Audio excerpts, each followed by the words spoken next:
adjourn from our closed session. Ask the council, if he would. Mr. Rudolph, Good I'll evening, slow Mayor. down. Good evening, Mayor and council members. The council is in closed session this evening on conference of legal counsel and anticipated litigation, and there's no reportable action as a result of that item. Yes. Now we'll move into adjourned regular city council meeting. This was from last Tuesday.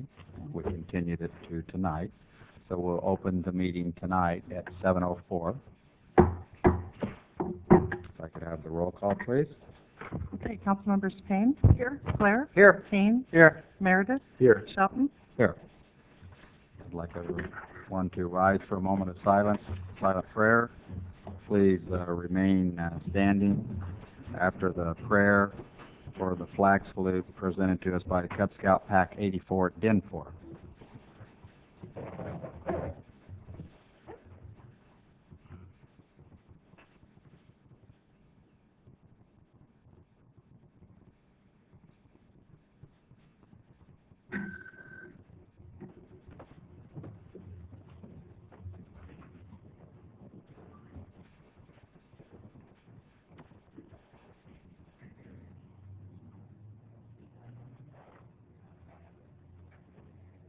Everybody, please rise for the purpose of the flag.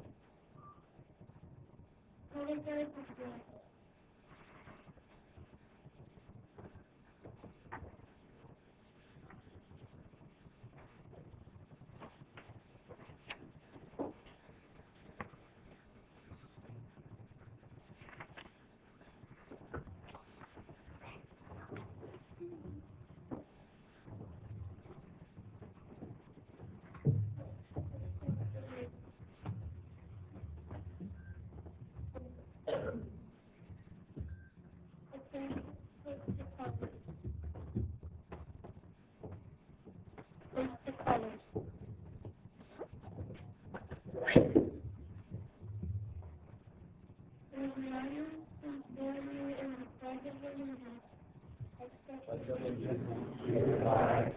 United States of America, and to the republic for which it stands, one nation, under God, indivisible, with liberty and justice for all.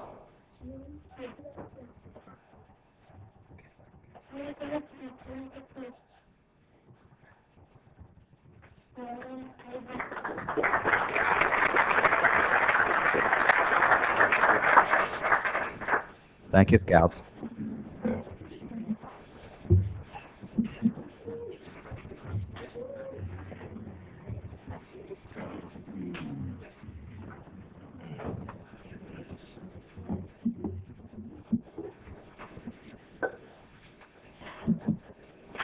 If I have the video statement, please. This meeting of the Galt City Council is being videotaped in its entirety and will be cablecast without interruption on Metro Cable 14, the Government Affairs channel, on the Comcast and SureWest cable systems. Tonight's meeting can be seen on Channel 14 and will also be webcast at www.factmetrocable.tv this Saturday evening at 10 p.m. and Monday evening at 8 p.m. Tonight's meeting can also be seen via live video streaming on the city's website at www.ci.galt.ca.us. A VHS copy is also available for checkout from any library branch.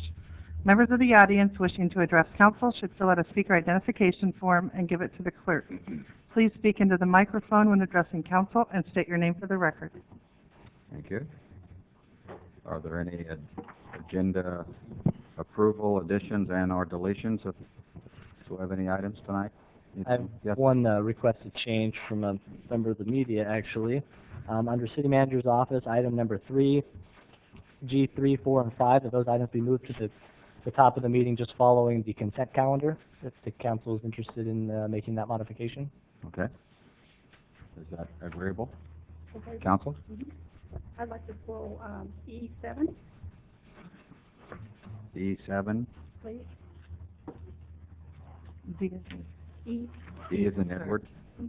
On the consent calendar. Okay. Did you have one, Councilmember Meredith? No, I don't. Oh, okay. Thank you. Okay. So we will move in. We have a presentation tonight.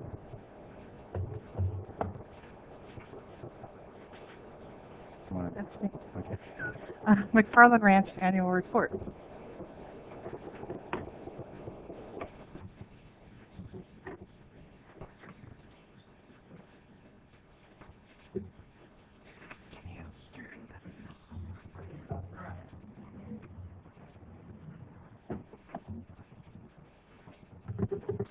Members of the City Council, I'm Jeannie Olson, and I was told to talk loudly,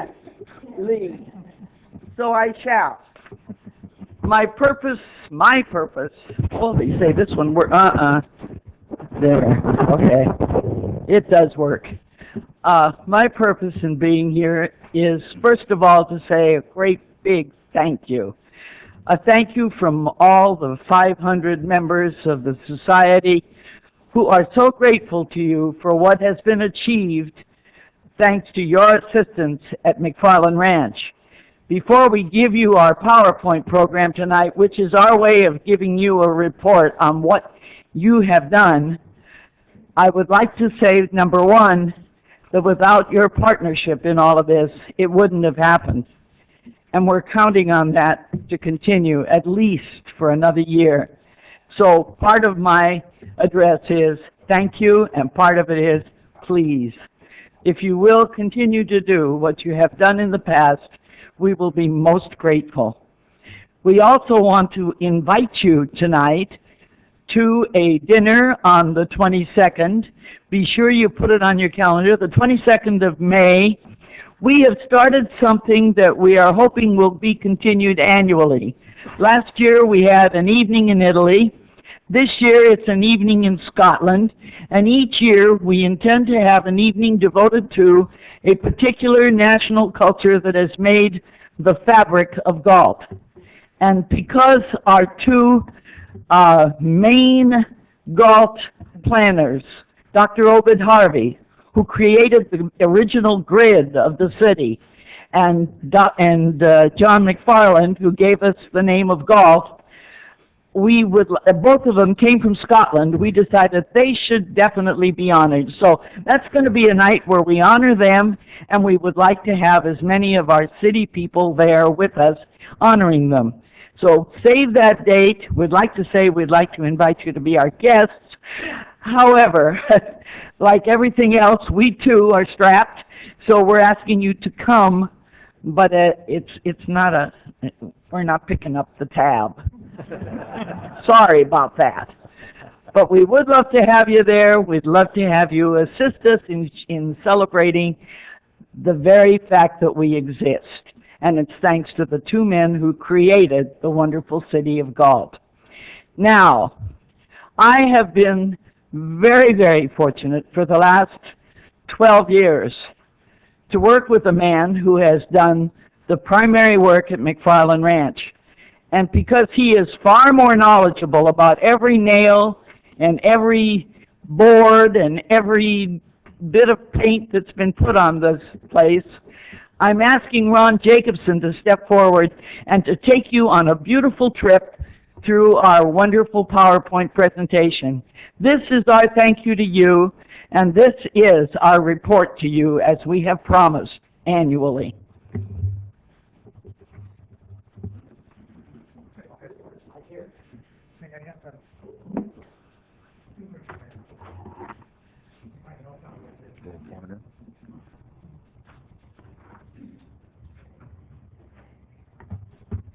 As he said, my name is Ron Jacobson. I've been a Galt almost all my life, and I took this project on and kind of got obsessed with it, as you'll probably find out.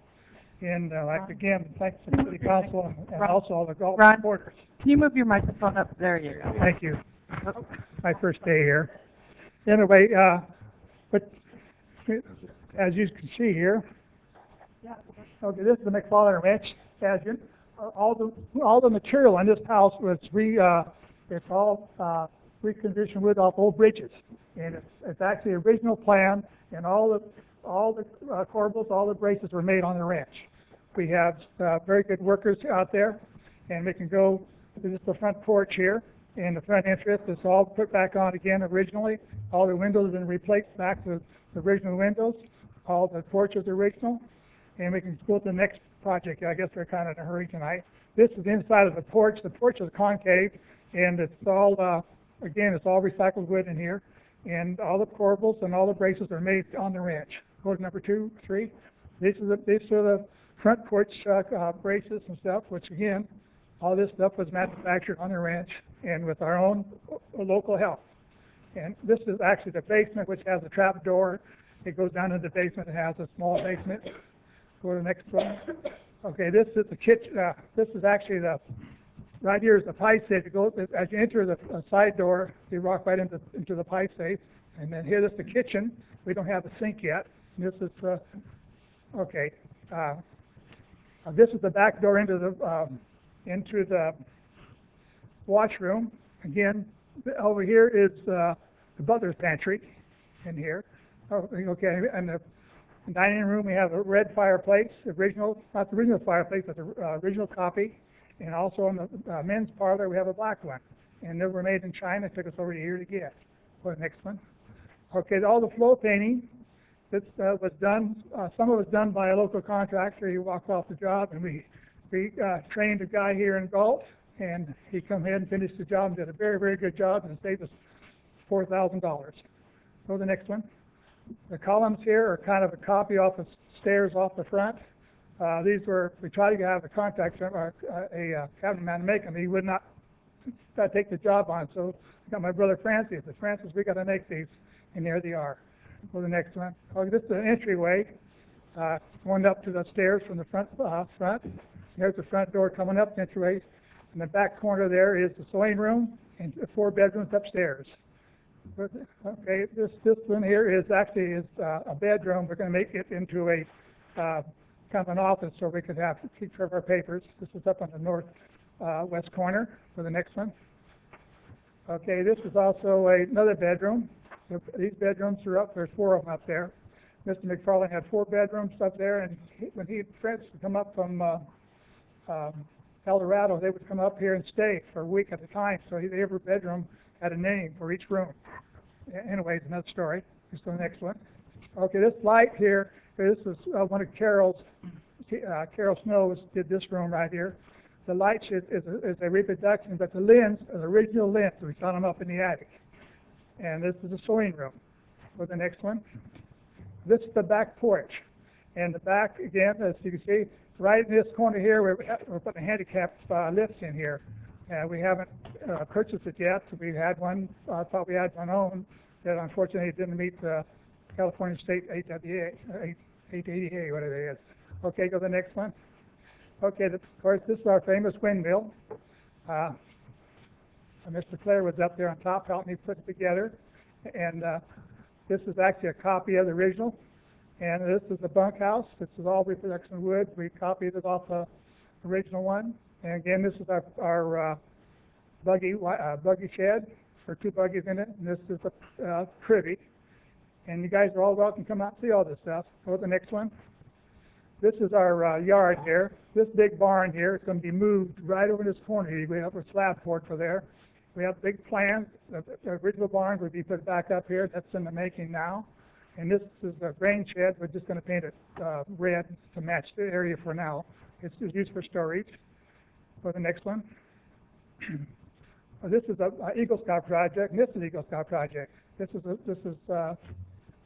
made by an Eagle Scout, and this also was here. And that's the Eagle Scout project. And that's a flagpole here. And that's a really nice project. These are all donated by the Eagle Scouts. And this is also the bell tower. The bell came from the Crown School at the end of Simmerhorn Road. It's the school is now in Woodbridge. This is farm equipment that's been given to us. Again, there's a shed for up here. Go to the next one. Okay, again, there's the fencing here. It's all Eagle Scout project. This is our youth activity area. We have they put all the trees in here. They put the drip system in. That's one scout. And then, again, we have more fencing here. It's not shown here. This is our backwater return pond.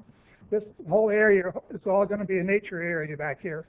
And of course, you heard on May 8th, The other church will come out, they're gonna plant 80 trees and a couple hundred plants there on May 8th, and also sprinkler system. So that's welcome, thanks to them. For the next one. This is our shop, where we take and made everything in this building right here. These big timbers here were cut and made, and most of the timbers were cut, sent to Vanette from Sons in Sacramento to cut to our specifications, and we went ahead and milled it for our, we did all the manufacturing of the trim and stuff. Okay, go to the next one. Okay, this is what we're looking for, guys who work these wheelbarrows. I see you got 7 council members, and each one's got a name on it, so you're welcome out there. Go to the next one. Okay, this part number 2. Okay, again, this is the house. Again, you see it from different directions. And this, again, this is a side view of the property. It's very pretty out there. Again, on April 18th, we're having kite day out there, and it's going to be an open house for you guys. So come on out, watch the kids fly kites, and enjoy this. Okay, go. Again, this again is our pay safe. It's after this picture here is. We took an update on it. You can see all the floors and all the wood graining in it. Go to the next one. Again, it's our kitchen, and this is a pass-through. It goes in to make the food in this room, and it goes in this about this pantry, and they serve the guests. Okay, you can see all this trim here was done by us in the plant. This is the pantry. Herb Schramm was a dentist. He came out here looking for some extra work out of retirement. He's been making all these shelves. Now all these shelves are up inside now, so come out and see it. Beautiful. For the next one, again the fireplaces and all the wainscoting came from a Galt house here on 2nd Street, and some of it came from a house in Freeport, was given to us from the county. Again, this is all this is wood. What you see here is $4,000 worth of work we did in the last couple of weeks. That we saved money having our own people do it. Again, this is fireplace and the outdated. This room is going to be done by Charlene Walters. She's going to furnish all the furnishing in this room. We have all the original furniture. We have 47 boxes of gadgets and things, and beautiful furniture coming in. We have the original chair where McFarlane set it in, and the original what do you call those things? Curio cabinets and everything coming back. So we don't look at them, and they're ready to come in from the finished. You can show the wood graining here. You guys got to come out and see it. It's great. Go to the next one. Okay, this is the column. Again, this is all wood grained. It's done. We have marble here. That's donated to us. This is what it looked like before we started, and this is what it's finished work here. Next one. This is, again, the bookcases. This front room out here is the ladies' parlor. The back side here is the music room and library. And then it's a bedroom showing all the curtains and or shades. And you can see the woodwork is completed in there. Next one. Another bedroom. There are 4 bedrooms I've done. This house is Italianette, Victorian. That goes back to the 1700s, and it was a square house, and then in the 1800s added a Victorian to it. So we're very lucky. This house is unusual. It has closets in it, so it's a very unusual house. There's a wood trim on the. This is original doors and everything. All the handles have been taken off and being polished right now, ready to be put back on. For the next one. Again, this is you can see the work, all the work done inside, it's all painted and everything. Next one. Again, it's Carol's lights and stuff. Carol's been out there for 12 years, so she knows everything about this house. Next one. Okay, you can see all the woodwork in here, and we got some slides to come for you guys here later on. Okay, next one. Okay, this is an important one. Everybody see this? Watch that light right there. Right there. We need donations, and we need them bad. Dollars, nickels, dimes. We could buy a curtain, buy a shade, buy something for us. We'd be happy. Buy a light. Anyway, if you have any questions on this, I'll answer them. I'm sorry I run through this because we only had 10 minutes. No questions and comments on how much we appreciate all the many hours you and your wife and Francis, all of them, have put in out there.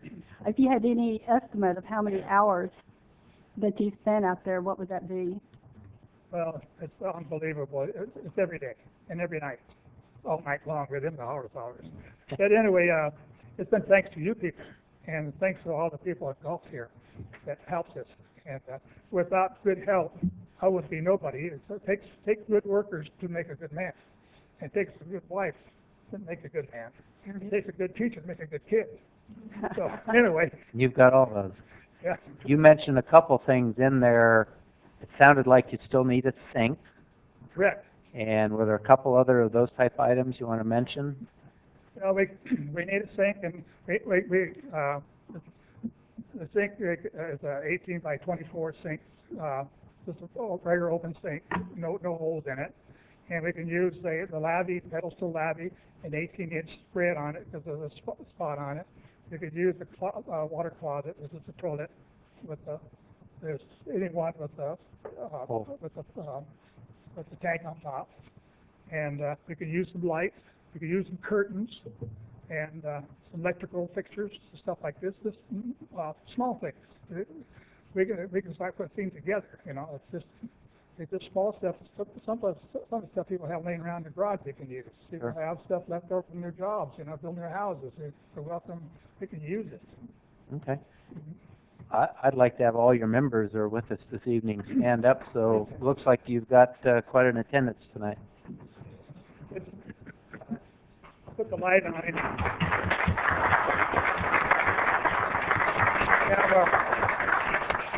We have our president here, our new president. Garrett? And Earl, he's a gopher. This guy here, you say you want something like being in the Army, you send a guy out, this guy comes back with something. No matter what it is, he comes back every Monday with something. Anyway, these people have done a lot of help for us. Thank you very much, and thanks for having me. Thank you, Ron. But okay? Probably pass it up. He's responsible. Yeah. Hey, Ron, while you're walking away, when I became mayor, it was probably about 2 months afterwards. I have photos that my family bought me, this photo album set, and it's of McFarland Ranch and the Ray House. So each one holds about 5 photos. So I go in periodically and different angles of the ranch and different things that you guys have done, and I pull those up and move them around, see if anyone notices, when they walk through the mayor's office. But I think that's an achievement. My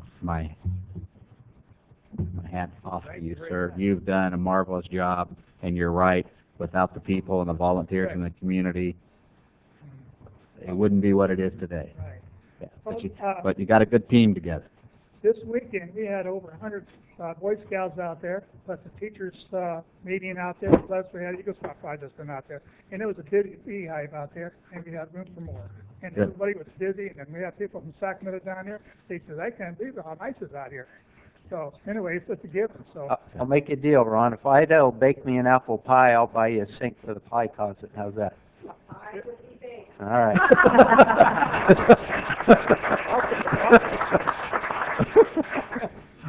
Thank you very much. Right. That is great.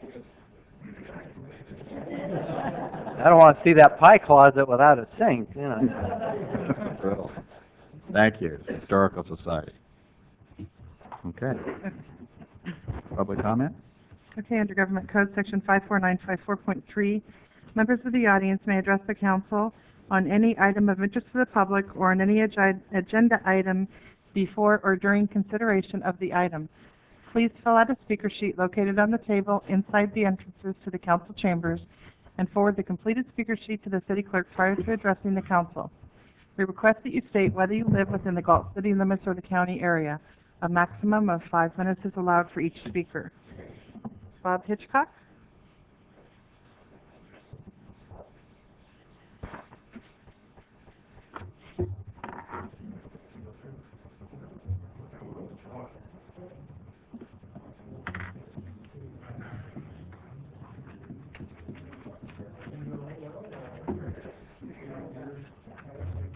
I thought my knees were bad.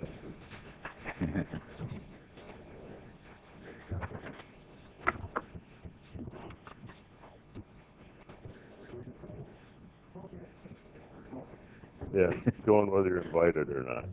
We're invited. Yeah. I'm Bob Hitchcock from Stockton.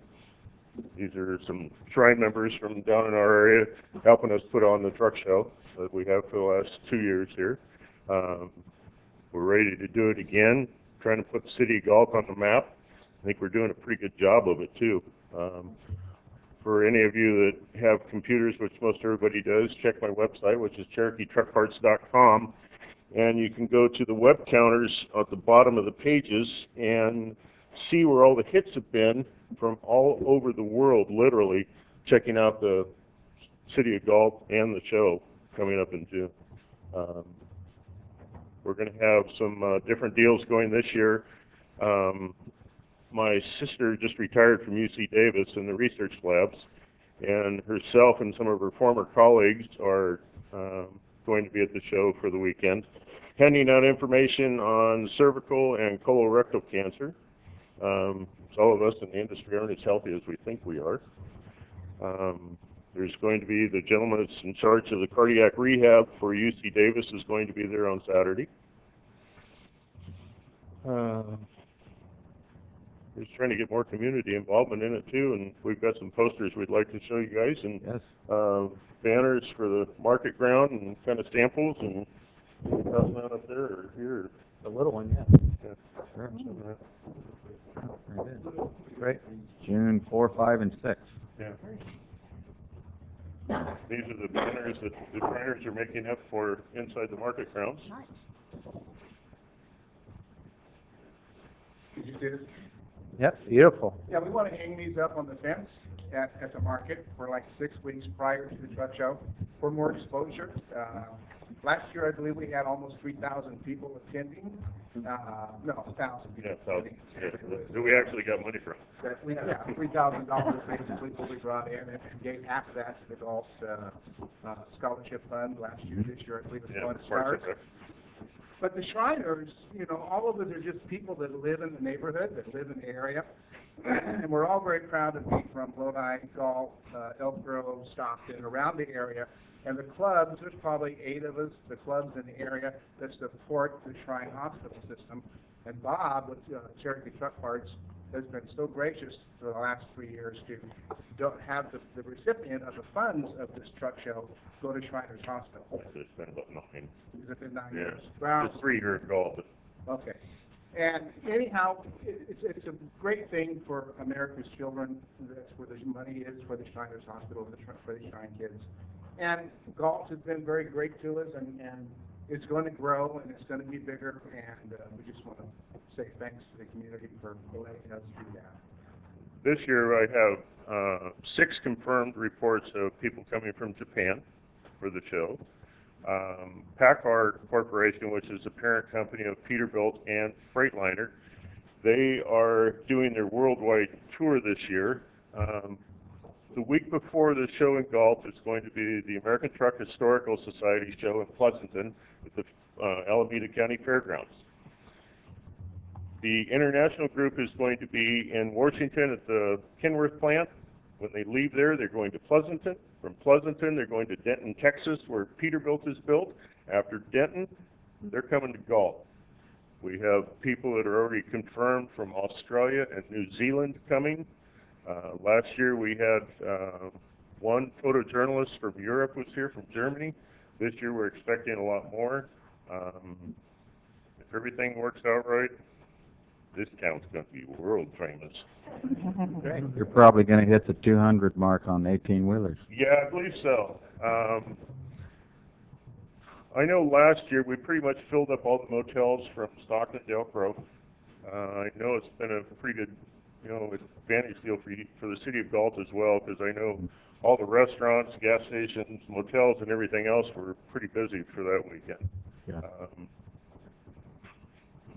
And we do it mainly for the kids, but also to improve the image of the American public about the trucking industry. Everybody thinks that, everybody from that drove truck back in the 40s and 50s that, couldn't spell their own name frontwards or backwards. 99% of the people now are all laptop-carrying mobile businessmen. Some very intelligent people and very conscientious about what they do, especially when it comes to community. When it involves kids, they'd buy a shovel full of dirt if that's what it took to help the kids. Great. It's Thanks, we Bob. get all the support from the city of Galt. Yeah. I think we're done, aren't we, gentlemen? Thank you. Thank you. Thank you very much. Thank you, guys.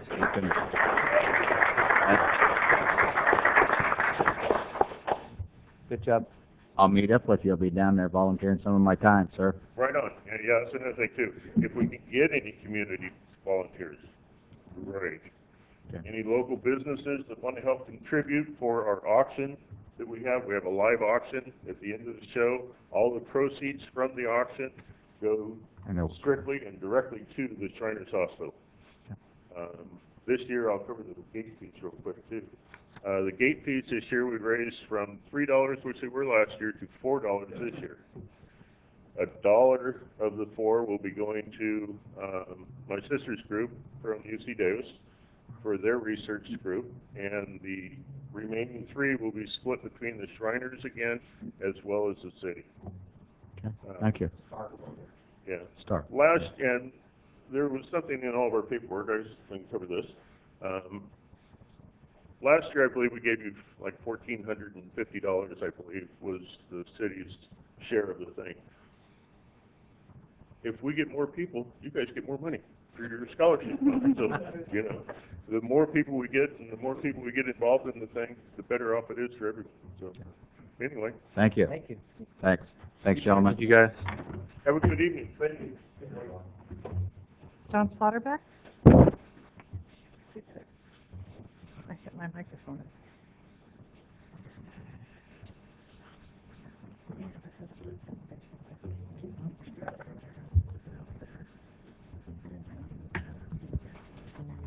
John Slaughterback, I live in City of God. I know I said I wouldn't be here, but I'm back. Welcome back, John. I just couldn't look the other way. Yeah, I think you missed one meeting, so. I want to say a few words about this, a couple of subjects I want to talk about here in the public comment. One of them is the lady that's in default on her utility payments. This has been going on for about 11 months now, and I think the city has put themselves in a position that they could be sued. This lady, I understand, is disabled or drawing disability, and there's a child in the house, and the water's been turned off. And she said she had $300 deposit with the city when her bill came due, and they wouldn't work with her. They just cut the water off and said that she had to pay her bill. Well, the $300 I would have thought would have paid at least 1 month, and then they could have maybe changed it and made her pay every month to make sure she paid her bill. But the way it's handled, it doesn't look very good to me. It looks like you're putting yourself in a position to be sued, and I think you should take another look at it and do something about it. As I said, she had $300 deposit when they cut her water off and said, no, we want our money up front. And of course, it was every 2 months at that time. They were charging her, the utility bill comes out every 2 months. If they'd have made it every month, she says she could have paid it. I guess she gets paid every month, and she must have spent her money. But every month she says she could pay. Anyway, that's enough for that. I'd like to bring up something that was brought up a year ago. Public Works brought it up. And he said, now is the time to address the second phase water meter installation. To address this issue doesn't mean that you will decide to install meters. You may decide to put this issue in advance for another date. But this problem needs to be brought to the public's attention. Other cities have brought it to their attention. To address this issue will require leadership. We need a leader to step forward. You want headlines. It seems like this will give you a lot of headlines. This issue is going to be a big issue. And it'd be a challenge for any council member to put this on a council agenda and address this problem. At least discuss it. Do what you have to with it later, but at least discuss it. It's not being discussed. You're ignoring it. You're trying to put it underneath the table, and that's not leadership as far as I'm concerned. And as I said, the Public Works Division brought this up to you a year ago, and you never said a word about it then. You ignored it. And you need to bring this forward and at least put it on the table and discuss this problem. And I'm going to be at every council meeting reminding you, so somebody's going to have to bring it forward. Thank you. Thank you, John. Hey, John. That's all I have for general comments.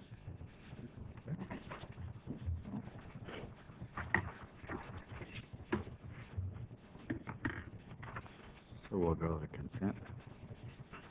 consent agenda. Will you read those, please? Yes, we have 8 items on the consent calendar. Number 1, approval of the minutes of the special and regular meetings of March 2nd, 2010. Number 2, approval of the City of Galt warrants. Number 3, destruction of records. Number 4, adoption of an ordinance with the Board of Administration of the California Public Employees Retirement System.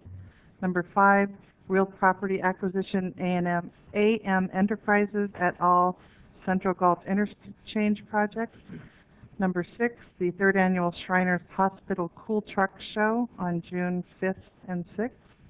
Number 7, which was pulled and will be discussed, Galt Festival, July 2nd through the 4th, 2010, use of city facilities. And number 7, July 4th, fireworks proposal. Okay. So one item was pulled by Vice Mayor Payne. Actually, I'd like for Corinne, if she could, to come up and talk a little bit about the Galt Festival. I'm sorry to pull it on you. But the Galt Festival... She wasn't prepared. You look great. Yeah, camera the other way. Well, the Galt Festival is a long tradition in Galt, and the city and the committee have partnered on this festival. And I'm sorry to see that we're not, at this time, going to have a parade and a couple of things. And I'm hoping that maybe you can talk a little bit about it, get a little more support, how many nonprofits, or not exactly, but, you know, just describe what it's all about, and maybe we can get some more enthusiasm. Well, we work with the city, obviously. I've been part of it for about 15 years. We give most of the money back to the community. The majority of it gets donated back into the community. We only keep what we need to run the festival the following year. So the parade is something that if somebody comes forward, we will do it, but it is very difficult for us. Anytime you take an event and you have to move it somewhere else, you have just so many volunteers, it's always difficult. And, you know, if we can't do a really good parade, then I just do not have a parade. So. What about all the nonprofits that you have involved? Right now it's the Galt Youth Committee, Boy Scout Troop 238, Herald 4-H. There's like 5 or 6 others that I can't think of the top of my head. I didn't prepare. I'm sorry, Barbara. No, that's okay. I just thought it would be an opportunity to kind of talk up the Galt Festival and maybe get a little more help and volunteers.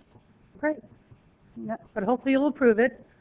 And like I said, I actually thought this was going to be on the agenda on the 6th when the fireworks. That's why I didn't note it like 2 days ago, yesterday. So we weren't prepared. I would have had everybody here. No, you did good. Yeah. No, I didn't. You're That's okay. Just to put the camera on me. Thank you, guys. Thanks, Corinne. Thank you. Thank you.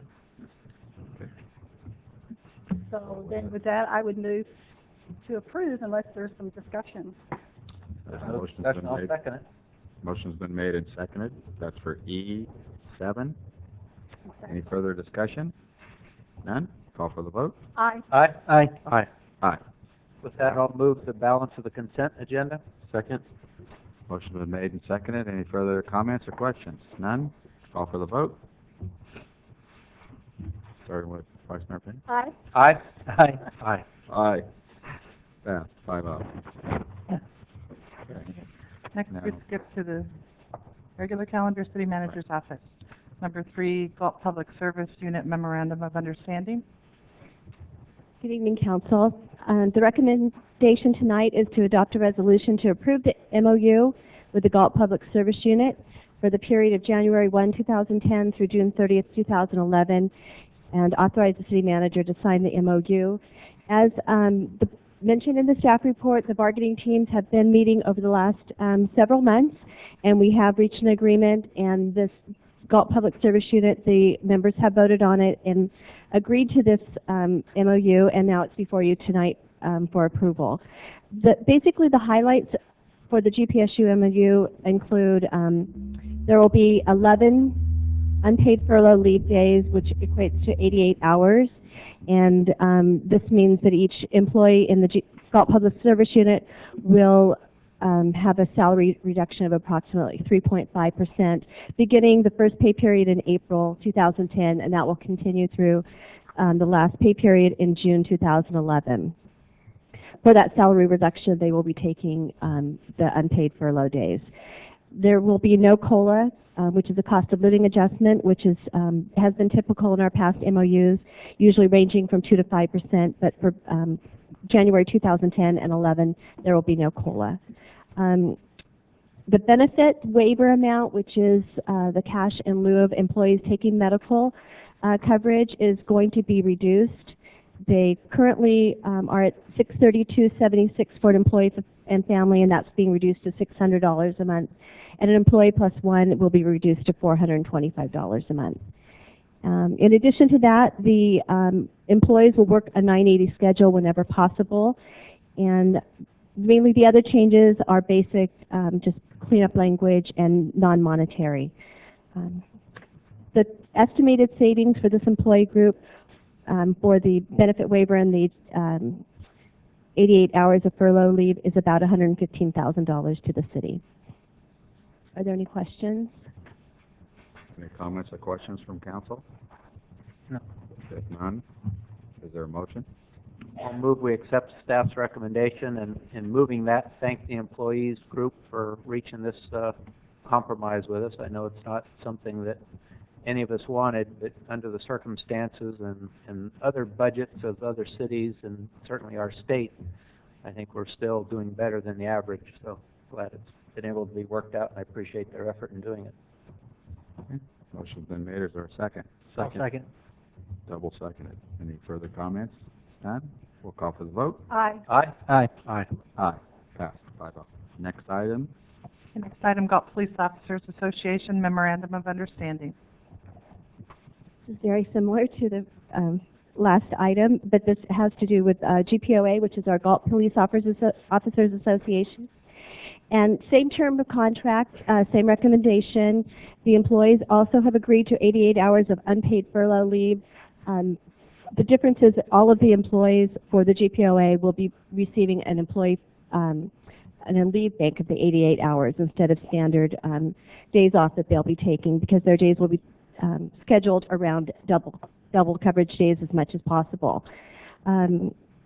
There will be, again, no COLA for the term of this agreement. The waiver amounts for this group will be reduced to the same amount. The non-sworn employees, their uniform allowance will be reduced from $650 a year to $200, and we are going to increase their compensatory time off bank from 60 hours to 80 hours. And again, the rest are more just language changes in the MOU. Are there any questions I can answer for you? I don't have a question, but I have a comment if nobody else has any questions. Sure.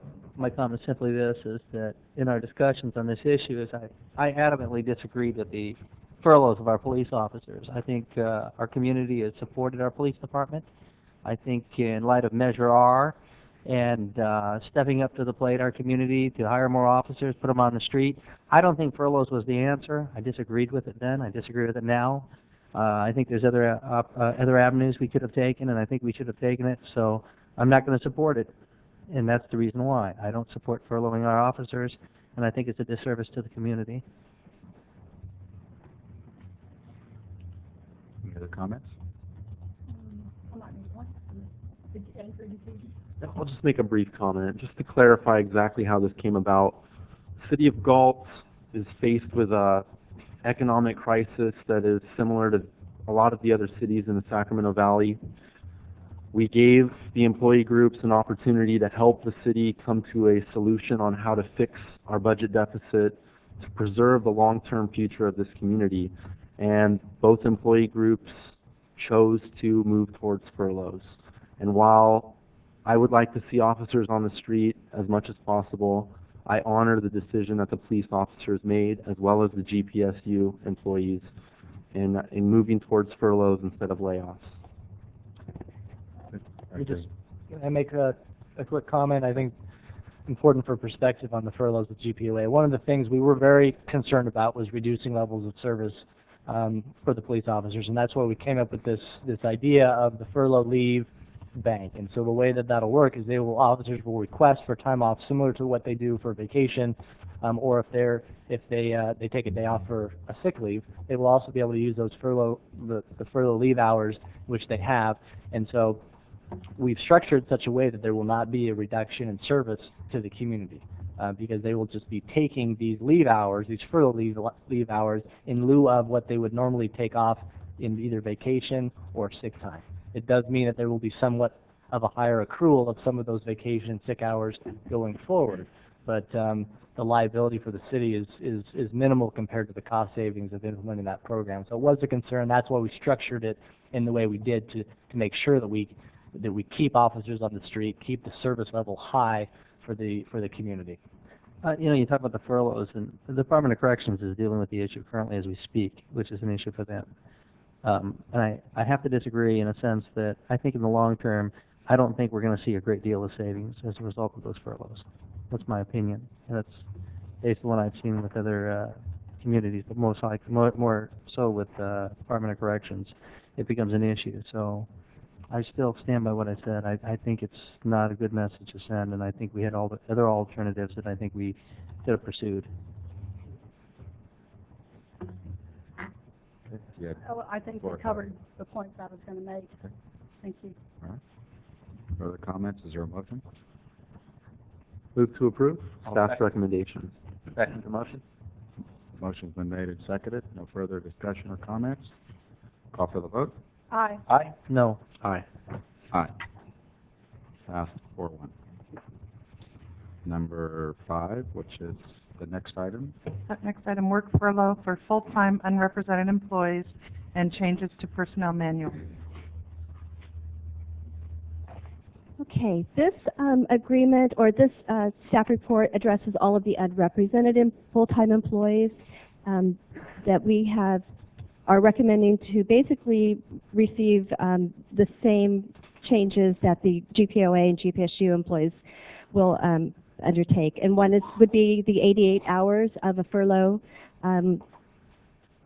that would hopefully most of them will take the standard citywide furlough time off, but those that are unable to maybe fill a position or other positions, they would have a furlough leave bank. We want to change the personnel manual regarding just adding the furlough information, changing the medical cap waiver, and approving the City of Galt 980 work schedule. Again, these employees, it includes all unrepresented, that's also the city manager and department head, middle management, and other professional confidential positions. They will also receive the 3.55% salary reduction that will be in effect the first pay period in April of 2010. There will be no COLAs January 2010 or 11. Again, the waiver amounts will be reduced, and when operational needs permit, there will be a 980 schedule for these employees. So very similar to the bargaining group agreements. Any comments or questions from council? I think it would be a good idea at this time to mention the new hours that we are extending to the citizens, even though we are making some adjustments. I think you mentioned them. City Hall, Parks, Recs will be open from 8 to 5:30, so if you could just briefly... Sure, I'll just go over that. City Hall and Parks and Recreation offices will be open from 8 a.m. until 5:30 p.m., Monday through Thursday. These offices are currently open from 9 to 5, so there will be new extended hours for Monday through Thursday for recreation, sign up for rec classes, pay utility bills, fill out employment applications, and other city business. The MSC building, or the Municipal Services Building, located on Industrial Drive, will be open from 7:30 to 5:30 Monday through Thursday, and our police department will maintain the same hours. They will continue to be open Monday through Friday, and of course 24 hours service. Thank you. Any other comments? None? I'll ask for a motion. I'll move to approve the recommendation. Second? Motion's been made and seconded. No further comments. Call for the vote. Aye. Aye. Aye. Aye. Aye. Mayor, can I make a final comment? Sure. I just wanted to recognize, and I think it's already been commented by a couple of council members, this tremendous effort by all of our employees in coming together and coming to an agreement. you know, everybody understands the situation that not only the city is in, but our nation is in with the economy. And so really the fact that they were able to come forward and voluntarily come to agreement with the city on some of these programs to allow us to move forward, reduce our costs where we can, and avoid layoffs wherever possible. We don't know when the economy is going to recover. Keep hearing about signs, but I haven't seen it yet in any of the revenue numbers we're receiving. So I think we still have to ride this thing out for a while longer. We're continuing to cut where we can. We have about 10 vacant positions in the city that we're continuing to maintain as vacant. We have several employees that are going to retire early to allow us to get some additional savings, and so the employees that we have are going to be working harder than they've ever worked before, because they're doing the same amount of work, but it's now spread over many fewer individuals. And so I applaud them for their efforts. I think we have a tremendous team. The fact that, it's certainly easy to criticize and complain and be down on kind of where we are as a city or as a nation, but I think they've really risen to the occasion. I'm really proud of the fact that we were able to get this, and I think we're sticking together and trying to hold our heads high and do the best we can in delivering the services to the community in the best way that we can. So I appreciate the council's support for everything, and I appreciate our employees' efforts and all that they do. Thank you. And I had one comment, and you guys kind of covered it, but I appreciate all the employees for the city of Galt. You know, you guys all came to the bargaining table. As you said, it is kind of tough. It was a tough decision, but you came with an open mind and putting the community that you work in first. I really appreciate that. So thank you. We'll move to the next item, please. Actually, I have a quick request. Oh. I have a very quick staff report. I have a couple people. I have a committee appointment, and I wonder if council would allow me to move it forward real quick. Okay. Yeah. Okay. Quickly, Galt Historic Preservation Advisory Committee appointments. We had two positions that reached the end of their term, Ida Denier and Scott Lethbridge. We advertised, had 2 letters of interest. Ida Denier was interested in returning to the committee, and Gary Barris from the Historical Society was interested in filling a position. At this time, I ask that you make 2 appointments or give staff further direction. Thank you. I'd move the recommendation for those 2 appointments. I'll second. Okay. Very good. Any further discussion? If none, you need an official vote? Sure. Sure, why not? Call for the vote. Aye. Aye. Aye. Aye. Aye. Very good. Thank you. Thanks, And Gary. you don't want to leave your second item till... Yeah, we can wait. Okay. And now we'll move back. We move back. To scheduled matters, regular Scheduled matters, up to regular calendar. Under City Council, local hire ordinance. Yes. We moved around a lot. We did. Okay. And that's Councilmember Hudson. Yeah, Councilmember Hayes. and I put this on the agenda for a good reason, is that Galt's unemployment rate currently is 21%.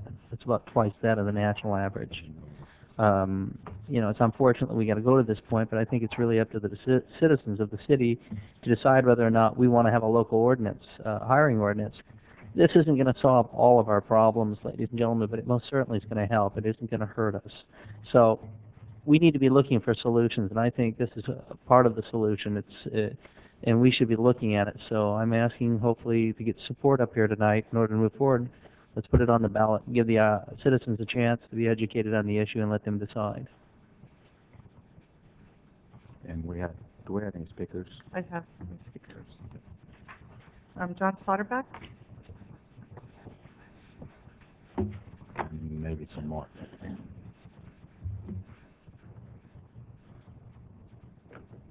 And we do have quite a few speakers, just for everybody's information. This clock is not working, so we're going off that. John Slaughterback, I live in the city of Galt. This hiring ordinance, I could actually see it for some areas, but just the way it's presented, I have a problem with it. This city is already overburdened with bureaucratic red tape. This ordinance, in the manner presented, is undermining the leadership of the city, and it's creating an attitude of indifference with the city employees. This is not a way a leader would conduct business and does not make good leadership. Nobody on the staff, I don't believe, has been discussed this matter with. But before voting on this ordinance, the city needs to hold a public workshop, discuss the pros and cons of such an ordinance. We also need to include staff input and suggestions in those discussions. You say let the public decide. The public will vote for this ordinance because you know the public won't know anything about it. They won't know anything about the workings of this ordinance, so they'll vote for it. They won't know about the legal issues, the costs associated with the implementation of such a program, and that the cost will cascade down to the residents of the city with increased utility rates and other increased costs. I just believe we need a workshop to discuss this pros and cons. We need to include some of the people that does have something to say, and we need to include staff. I cannot see bypassing staff with this ordinance. It just ain't right. Council needs to rearrange its own nest before trying to tell someone else how to manage their nest. What I'm referring to is the city's lack of motivation to hire employees from the city and the lack of motivation to encourage new hires to live in Galt, which could be tied to wage increases and fringe benefits. 90% of the city's workforce receive great wages, and they take our money, live and spend that money in some other city. From all indication and from what I perceive, the main purpose for this ordinance is to gain media attention and build and enhance one's own political ambition for some office. The way it's presented, this doesn't look good to me, and we need to do it in a different way. And a workshop would at least I'd be able to put my pros and cons out there, and so could staff, and it would be the way to do it, not the way it's being done here now. Thank you. Thank you, John. I just want to comment one thing, though, John, is I'm not that ambitious that I put this on the agenda to enhance my my opportunities.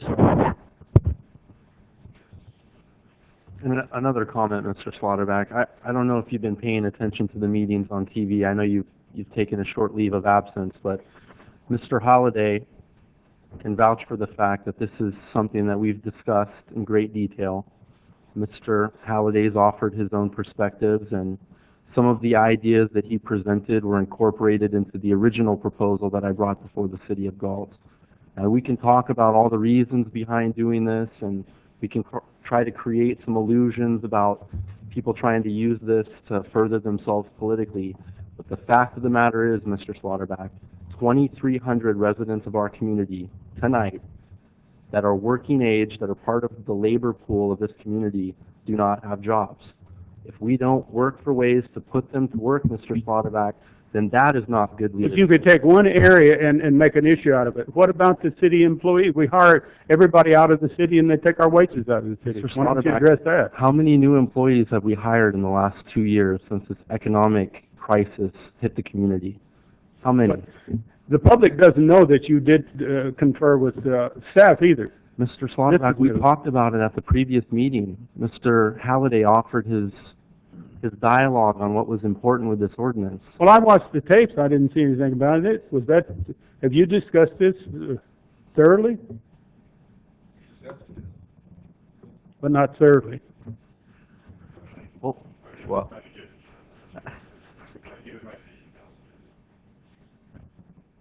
Okay.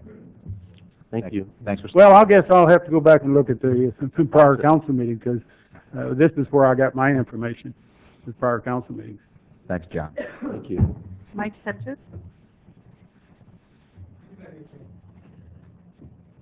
Good. It's a bad pen I'm using. Good evening, Mayor Shelton and council members. My name is Matt Hedges. I'm the Public Affairs Director for the Sacramento Regional Builders Exchange. We're the largest association of builders in the state of California, representing over 3,000 builders in the region. The Sacramento Regional Builders Exchange is opposed to local hiring ordinances in this and other jurisdictions who are trying to pass them. They're reactionary measures, and they do more harm than good. And there are other strategies that can be used to improve the local economy without stifling competition. Even though this local hiring ordinance has language that allows outside companies to provide a good faith effort and still be able to bid on the work, these good faith efforts are both time intensive and costly, and essentially cuts out many companies from being able to bid on work in the city. One of our members who wanted to bid on a project in Stockton, which is the only city in the region who has a local hiring ordinance, was telling me that in order for him to bid in Stockton, two of the things that he has to do was to advertise the work in a local paper and hold interviews with interested workers. Well, to advertise in the paper, it cost him several $100s a week, and conducting interviews with 25 plus workers took him an entire workday. As such, he says that he can never bid in Stockton again. It's just too costly for him. Much of the work done on public works is done with small subcontractors who have a workforce of people who they know and trust. Telling them that they need to keep their workers home and instead employ workers that they've never met is simply unrealistic. This ordinance cuts out many, many companies from bidding. This competition suppression undoubtedly is going to raise costs of the winning bids on projects by a significant margin. Raising costs in the city in the midst of the worst economic crisis since the Great Depression is not the smartest course of action. If Galt wants to keep work local but doesn't want to be in the business of telling companies that they cannot work in the city, what you should do is consider a bid preference. By giving a small bid preference of somewhere between 3 and 5% to companies located in this area, you'd be accomplishing several things. You'd be telling all companies that they are welcome to bid without having to accomplish 6 out of 10 requirements first. In cases where a local company closely lost out to an outside company, the money will stay local. And if a local contractor isn't even close to the bid of an outside company, the city wouldn't be at risk of losing great sums of money. Thank you for your time, and I hope you all have a pleasant evening, and I'll be happy to answer any questions if you had any. No? Thanks. Nicole Gehring. After Ms. Gehring, Jean Davenport.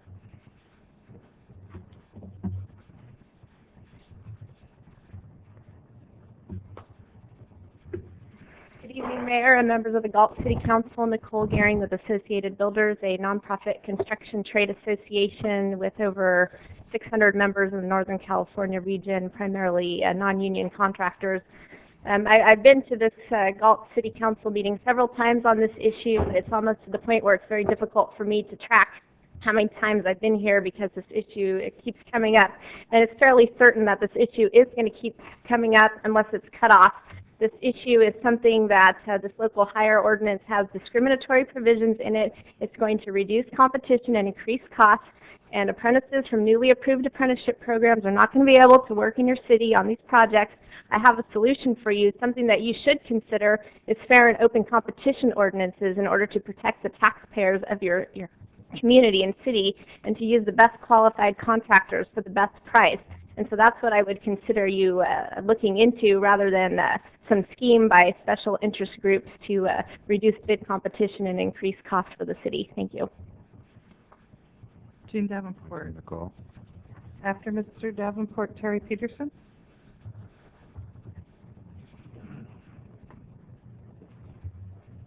Gene Davenport, City Galt. It just amazes me who's calling who a special interest. It baffles me, blows me away. I brought this thing forward because it's something the city needs to do. I mean, I want to take what this meeting was about tonight, put it in your perspective and what you guys have done. From Jason to you guys, you've thanked the city employees for taking furlough days, for giving time back. You know, because of the job short, because of the budgetary items that they have to give up. You've thanked them for doing that.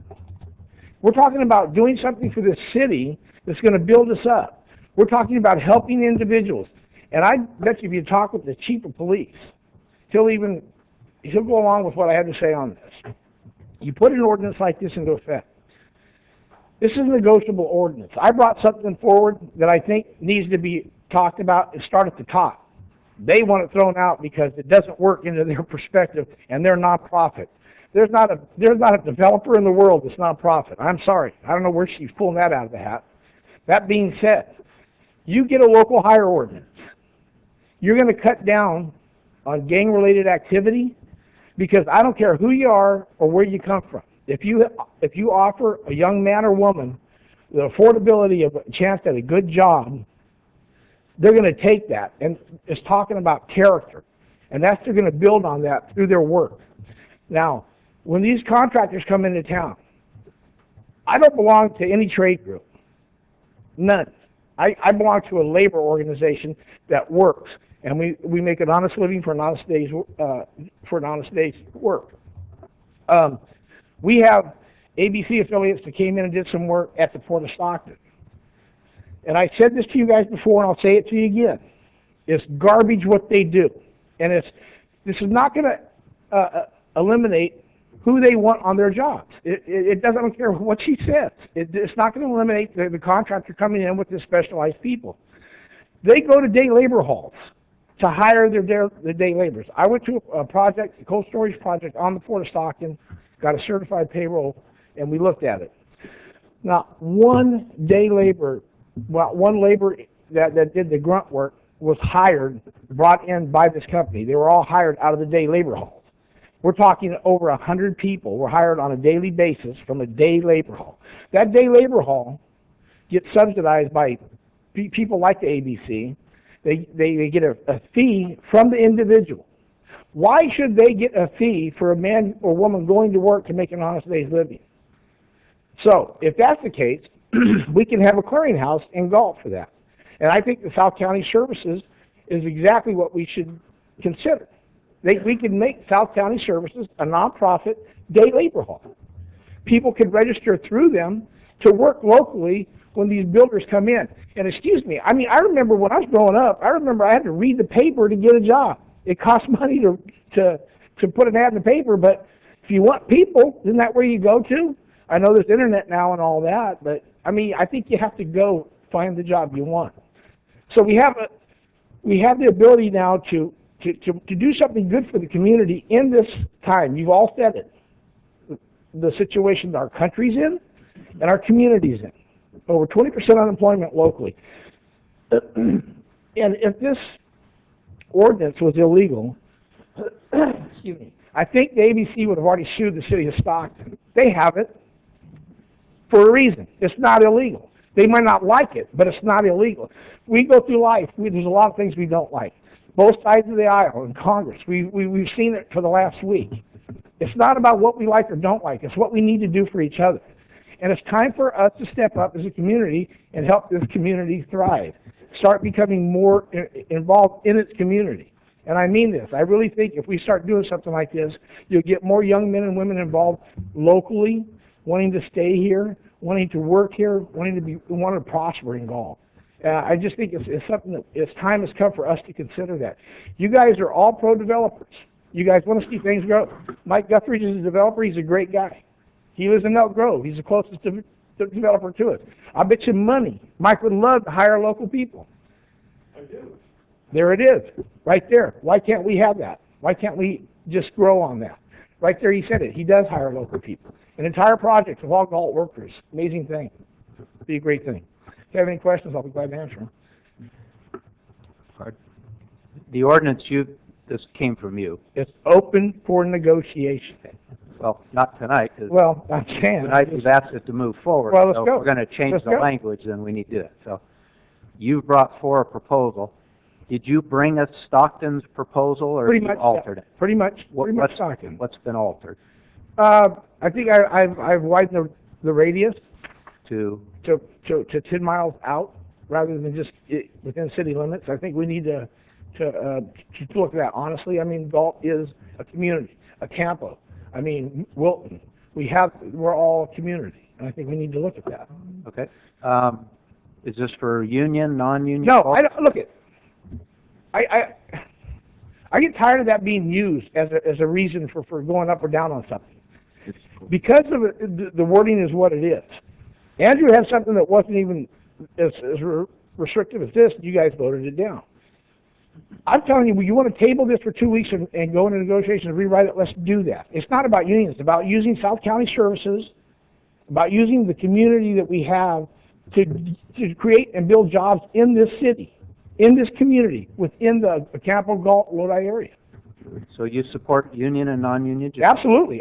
Look at You agree we need lower paying for unskilled as well as skilled? Yes, I do. I think you need to start someplace. I think you need to be able to step out. You can change things as you go and develop. I'm not saying we need to have everything encompassed today. I'm just saying, where are we going to start? But if you're going to tell me that you want these things to happen, let's take it off the table tonight, let's go in and negotiate them, and let's see if we can't do something. But if you're telling me you not want to do that, that's what I'm throwing at you, and that's what you need to be responsible for. Because the citizens of the city should be deciding this. If you guys don't want to give us that opportunity, then we'll just start getting signatures. And I will go for this, but if you want to negotiate, I'm willing to negotiate. I want something to happen that's going to help this city. Part of what I'm trying to get clear is, because we have a company called Walmart trying to bring 300 unskilled jobs here, and unless I misunderstood, you and others are very opposed to it. I want to understand, do you support... Speaking out of line right there. Don't say I'm opposed to something. I'm telling you. Asking you in front of everyone. Look at the planning commission, when they came to us, we gave them something that we were all approved of. We all came together and said, look at Walmart, this is what we think you should really look at. Just trying to find out... But now you're putting the cart... Do you support bringing jobs to our community? I want to make sure that... Yes, I support jobs in this community. Thank you. All right. All right, that's another thing I'm telling you. Anything else? I'm going to get you. Thank you. Terry Peterson? We have a couple other speakers, I guess? Okay. Just to clarify on the wage issue that Councilman Clare brought up, the wages that would be applicable under this are all established by the state of California. They're prevailing wages. They're set for each different trade classification. So unskilled, non-union, skilled union, non-skilled union, it's all established. There's no wage difference between the non-union and the union on prevailing wage projects, or there's not supposed to be, anyways. Good evening. My name is Terry Peterson. I'm with Cal Valley Solar.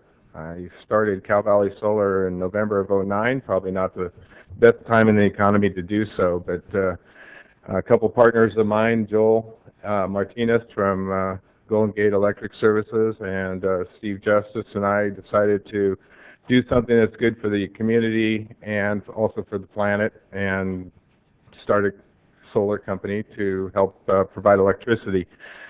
We've been longtime residents of Galt for 17 years. I've seen what happens with the unemployment problem here. I'm also involved with some sports, and I've seen some of the parents year after year that are unemployed.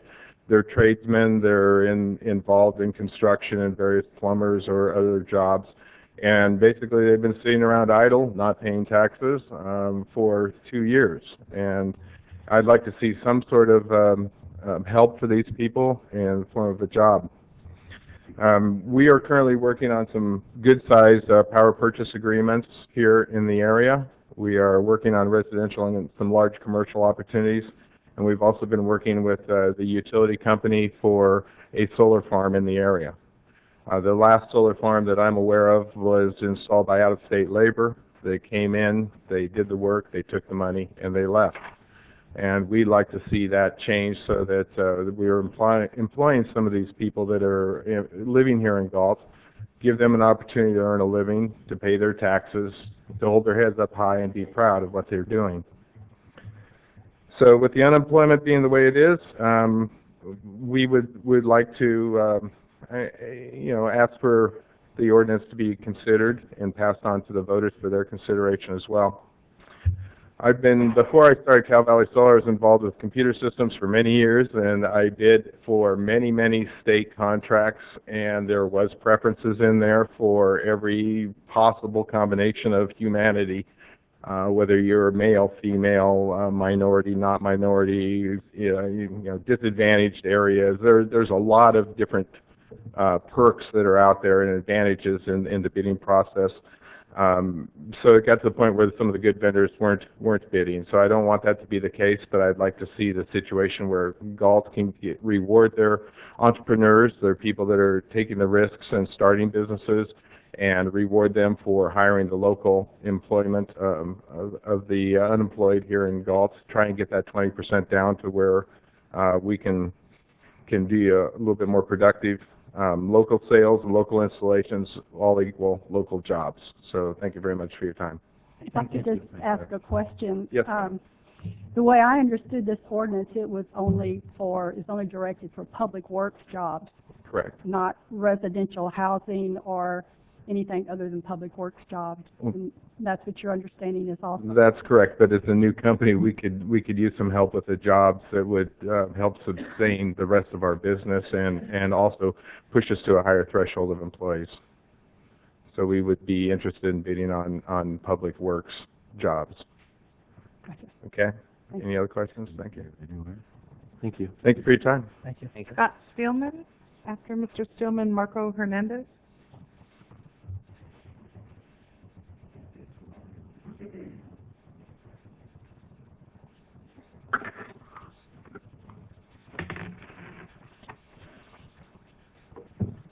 Good evening, members of the council, Mr. Mayor. My name is Scott Steelman. I'm with the International Brotherhood of Electrical Workers. I represent about 1,600 members in the greater Sacramento area, working people, electricians, several of whom are tax-paying citizens here in Galt. I speak in favor of the ordinance.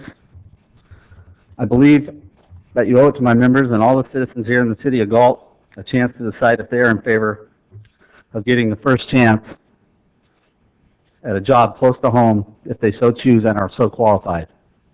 I don't have to tell you that we're currently in a serious, unparalleled economic slump, and any ordinance that will create local jobs and keep the citizens of Galt putting money back into the local economy and boosting the economy has to be a good thing. So please, I urge you to let the citizens and the business owners of Galt exercise their rights in the democratic process and put the ordinance on the ballot. I have one more thing. If having a special interest in helping people better their lives by giving them a good living wage and giving them good benefits is considered a special interest group, then that's what we are. So, thank you very much. Thank you. Marco Hernandez, then Steve Justice. Good evening. My name is Marco Hernandez. Unfortunately, I'm not a resident of Galt. I live in Elk Grove, which is close to here. I also represent, one of those special interest groups. I represent over 23,000 carpenters throughout the valley and the Bay Area. I'm going to start with a couple of numbers, see if wake up the people. Commercial is 30 to 50% unemployment in construction. Residential, 60 to 80%. And yes, we see tons and tons of contractors from out of the state coming to work in California, getting the prevailing wage, and going back home without spending a penny in California. This time, I talked to several people over here. We have a solution for the cheap workers. It's not a cheap worker, it's an apprenticeship program.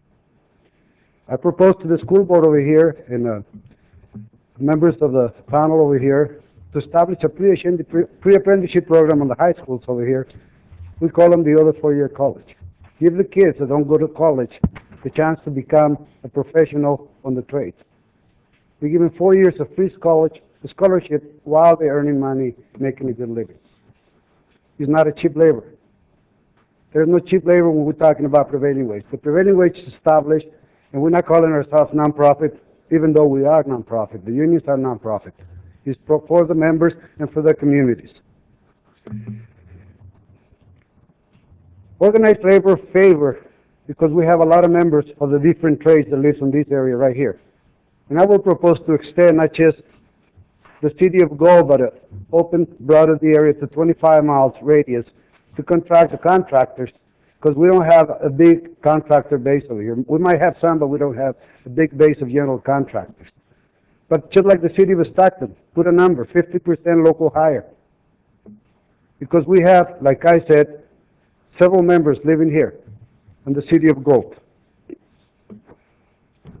More important than that, on prevailing wage, just like the city of Stockton, that's why a lot of contractors for the ABC don't qualify to do those jobs. They establish responsible contractor language in the contract, which means contractors that pay the prevailing wage, they don't cheat the workers, they pay the benefits, and don't take the money and run to different areas. People come speak for the ABC, they're not even from this area over here. That doesn't matter. Just do the right thing.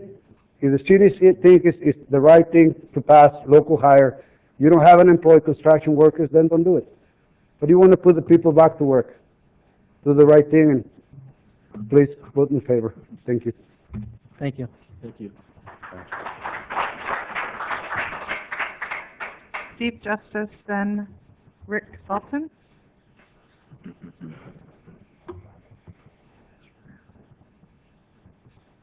First thing I want to do is apologize for the shorts. I'm a baseball coach here in Galt. Yeah, I live here. And the thing that really bugs me is you see these guys come in with these nice suits, these watches, and this slick attitude. But what about us when you're done? What about us when the city is, you've done your job, you've taken your money, and you've left?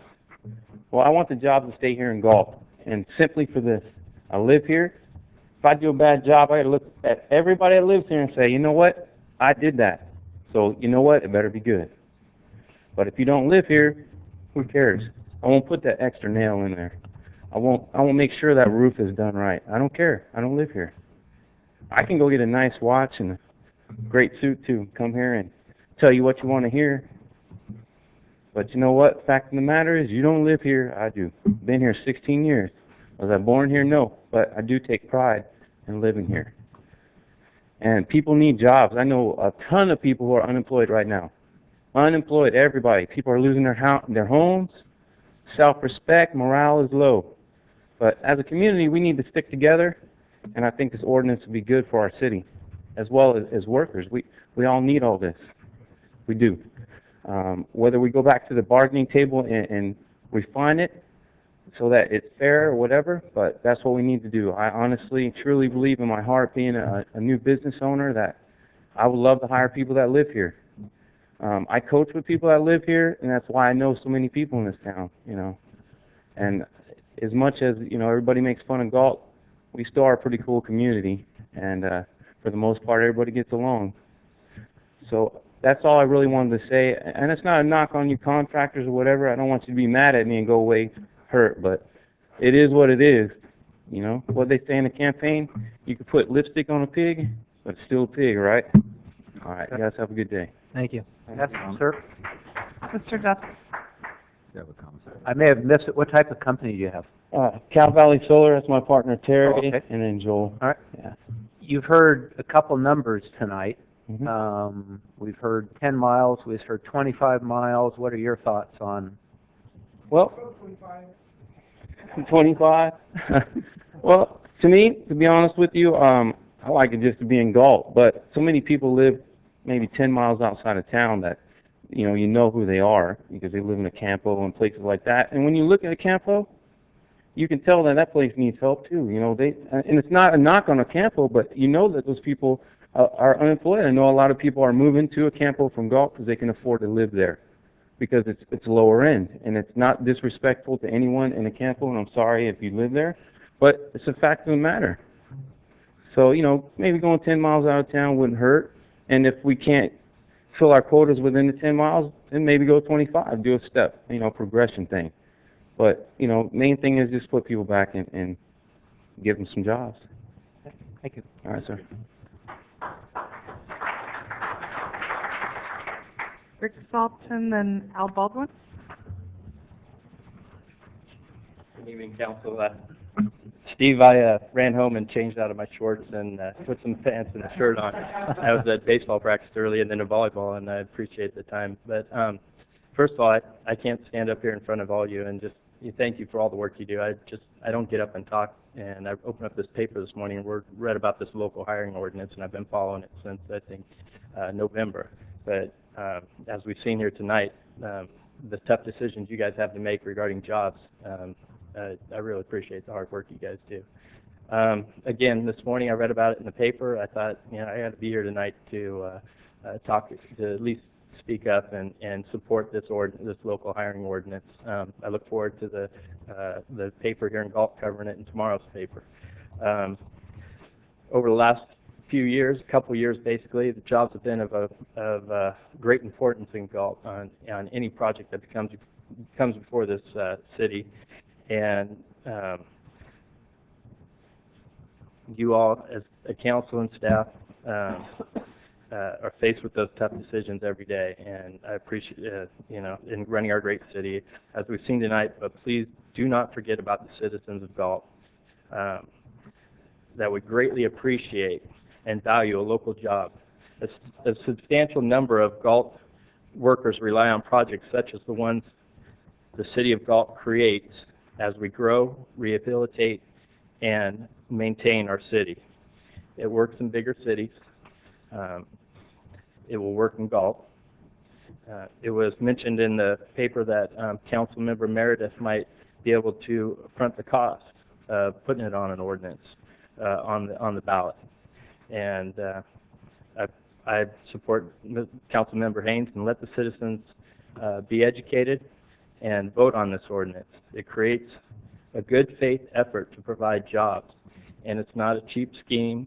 I don't think that there's any time that when public funds are used to create jobs in the city of Galt, that the people of Galt that need the jobs that we're talking about today are awarded that time and effort that creates local jobs. I mean, we need them, and I would support a tighter circle of, hopefully no more than 10 miles.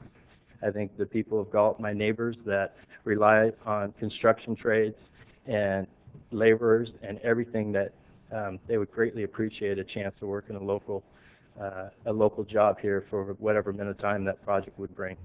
Thank you, and I would hope that you would support the ordinance. Thank you. Thank you. Al Baldwin?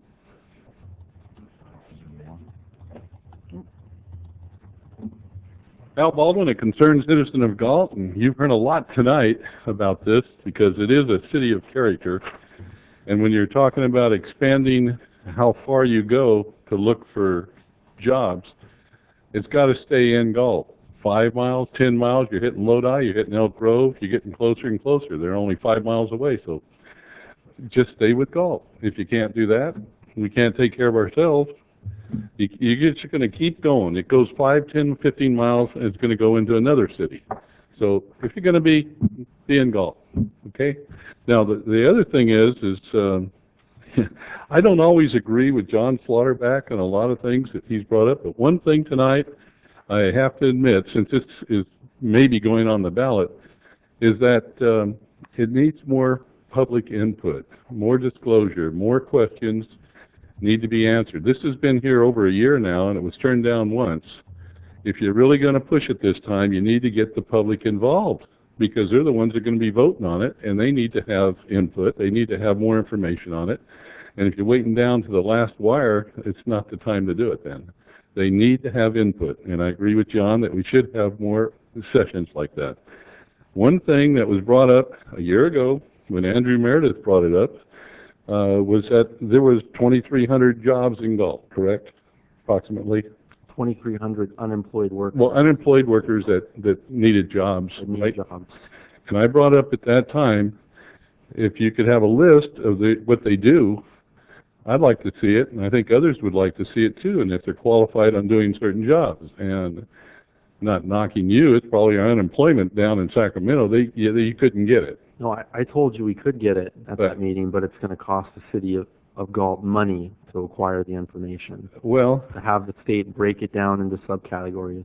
But at that meeting, I did give you numbers in different trade organizations, just on the union side in the city of Galt. And theoretically, the union industry represents about 30% of the construction workforce. So you can pretty much multiply the numbers that I gave you by 3 to get. Well, I'm not saying we don't have people in Galt that need work, but after that meeting, I did go to somebody that is in the union and said he could get me these figures. There was no problem. I asked him. We talked a little bit about it. I gave my email, and there was nothing done, nothing whatsoever. That tells me that possibly he just didn't get them. He couldn't get them. But nevertheless, I still think the public needs to get involved. We need to know who in this town, 2,300 people that need work, what they can do, what they do. There's other ways to look at this besides an ordinance. But then again, if the ordinance is a better way, then let's do it. But we need to get more people involved with this thing. You know, you just can't come up like you did before with an ordinance and then get it turned down and then come up again with it without having more involvement. Mr. Baldwin, the ordinance was never turned down. It died because of a lack of a majority, 2-2. Okay, we're not bringing the item forward tonight to get it passed. We're bringing it forward to give the community an opportunity to voice their opinion. And we talk about community workshops, we talk about letting the public voice their opinions. This is a democratic government that we live in. There is no greater community workshop or community forum than the open election process that we're proposing. It will give the opportunity to the ABC and all of their groups and their affiliates to provide their information, and it will provide the opportunity for myself, Councilmember Haynes, and the other people in the community that want to see this happen, provide our version of what this will do. Okay, that sounds pretty good, but have you had any public meetings since last year on this subject? We have. None. Mr. Baldwin, I'm trying to figure out what you're getting at. I'm getting at that you need to be open with the people in Galt. I'm assuming, since you want to put it on the ballot, you're assuming that they're all for it. Well, Mr. Baldwin, we've gotten a lot of support from people in the community that want to see this put on the ballot. And if I didn't think there was sufficient support, you're right. I wouldn't be bringing this forward with Councilmember Haynes tonight. I think that this is something that the community of Galt wants. Well, I think that the community needs to be informed more. As the elected officials of this community, we need to give it to them. Give them the opportunity. Well, okay, and I hate to say this because it's somewhat negative, but the government's been getting involved a lot lately with a lot of things. And I would like the community more involved with questions, answers, meetings. They have a lot of, and all your positive people would come to those meetings, I'm sure, correct? They would. Okay, Once that the would be election perfect. process starts, Mr. That would be Baldwin, perfect. I'm just saying, positive you that you're can't, gonna I can't see where you can make a decision tonight to have it put on the ballot without having more input from the public. And you saw tonight how up and down it is. It's just not solid. Mr. Baldwin, I saw two groups from outside of our community come in tonight and voice their opposition. I saw business owners, residents of this community come in here and voice their favor for this ordinance. Who are we representing here? Are we representing the people that actually live in this community? I Or hope are we so. representing the outside? These aren't the people, not all of them, this is not a majority of the people or even the concerns of a lot of the people in this community. You may think there is, but there's others in here that have another idea.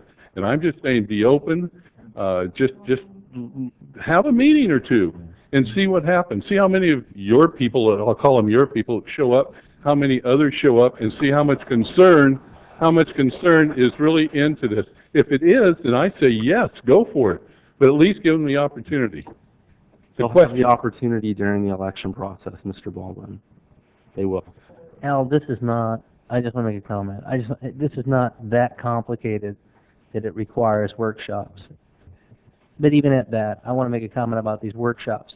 I've been to these workshops before. And what I find more often is, very often, is that they're stacked. It's either one group or the other that comes in to push their will on change on the community. And more often than not, it tends to be from people outside the community. But, this is not a big change, and this is not that complicated. The public can very well get the information off the internet, off the blogs, off the newspaper. It isn't that difficult. So, it's not a big measure we're talking about here. So I don't think it would be that difficult for the public to understand it. That's fine. I just wanted to let you know that I think more public should be involved and get their opinions. You may assume that some of these opinions are the way you think, but you might be surprised. You may not.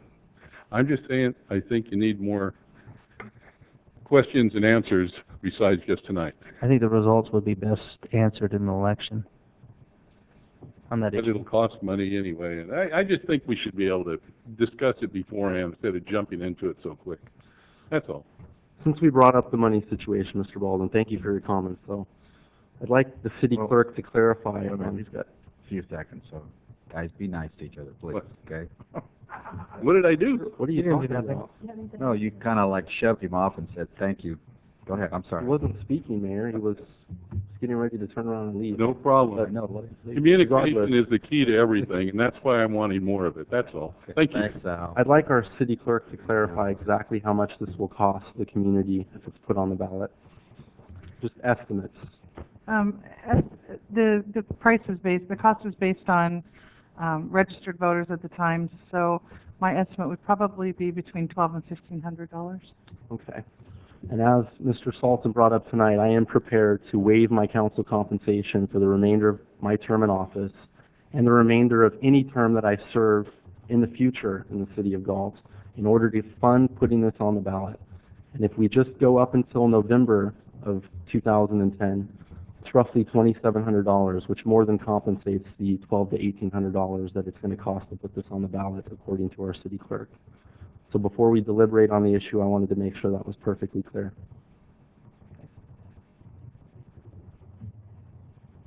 Any further comments? Any more public comment? Any, yeah, I think we're done. We're done. Okay. Any comments from council members? I'll weigh in my comments at this point. This has come up before, and at that time, I voted not in favor of it. I still feel the same way. I feel the people elect us to make decisions. Now, the fact that you can put it up for ballot is still open to you, and that's still an option. However, I would not support the city putting it on a ballot. My reasons are the same as they were before for not supporting this. I don't think it would help that much with jobs because it's only limited to public works projects, and only those if there's no federal funding. And there's not many of those projects that we do that don't get some federal funding. So I think that would not solve the things that you're hoping that it would solve. At the same time, I think it would, again, put government involvement, which is something that I haven't ever seen be very efficient. So I would rather keep the government out of it, let free enterprise work. In addition to that, I would just say, and this is projecting, if every city adopts the same ordinance, I think we'd be on the losing end because most of the people that I see living in Galt, because we don't have too many jobs here, are working out of town. So if all those people that work out of town are not able to, then it doesn't seem like we're going to be on the winning end of this proposition. I also believe firmly that people should be hired because of their abilities, because they're willing to do a good job and work hard. And that would be my criteria for having the taxpayers spend their money on any project. That's pretty much what I have to say. I'm, again, not in favor of putting it on the ballot. I think that's what I was elected to do, is to represent people. They may not agree with me. I wasn't elected by 100% of the people, so I'm sure that's not the case. But that's what I'm here for, and I stand by my previous decision. The last time this formally was voted on, I wasn't here, but the meeting before that, I think I was in Washington, D.C. and teleconferenced and went over some of the concerns I had about the nature of an item like this. And so I read through again what Mr. Davenport sent in and what Councilmember Haynes brought forth tonight. And that's why I'd asked what kind of changes had been incorporated, because it appeared not really to have changed much. So my opinion of the proposal hasn't really changed either, but I'll go over a couple of them so people understand. There's a series of findings in this ordinance. Findings are critical. Findings are what lawsuits are decided upon, because if the findings don't hold up, then the ordinance that's based upon it doesn't hold up. So my first recommendation to anyone that wants to pursue this is really go back and do some work on your findings. A number of them are things that are in general true and in general things we kind of like or feel good about, but I don't find them to be terribly compelling to command a governmental agency to step in and intercede, any more than I could probably say that small children run out in the street, and so the government should take over the parents teaching their children not to run into the street, because children get hurt when they run in the street. So there's a lot of things in society, and to a couple comments I've heard, I don't think the government's the first person you turn to every time you want something corrected. To some of the individuals who apparently have had bad experience with, I think I've heard out of state, but I got to imagine just out of the region, people who've come in and done whatever work they've done, at whatever prices they've done, at whatever quality they've done. There are avenues in place already to deal with that. I don't think this is going to solve that. So the next area of concerns I have to this day, and for a very long time, as I've mentioned before, I do bids. I do bids to governments, in particular to the United States government. I am 27 years of experience of filling out bids for governments with all sorts of clauses. You want to bid nuclear projects to the federal government of the United States of America, oftentimes our product costs less than the paperwork that accompanies it, and that's just the cost of doing business with a pack of regulations. And I heard one or two comments tonight, and I would agree with them. There is no way this ordinance or any ordinance like it is not going to increase costs and lower competition.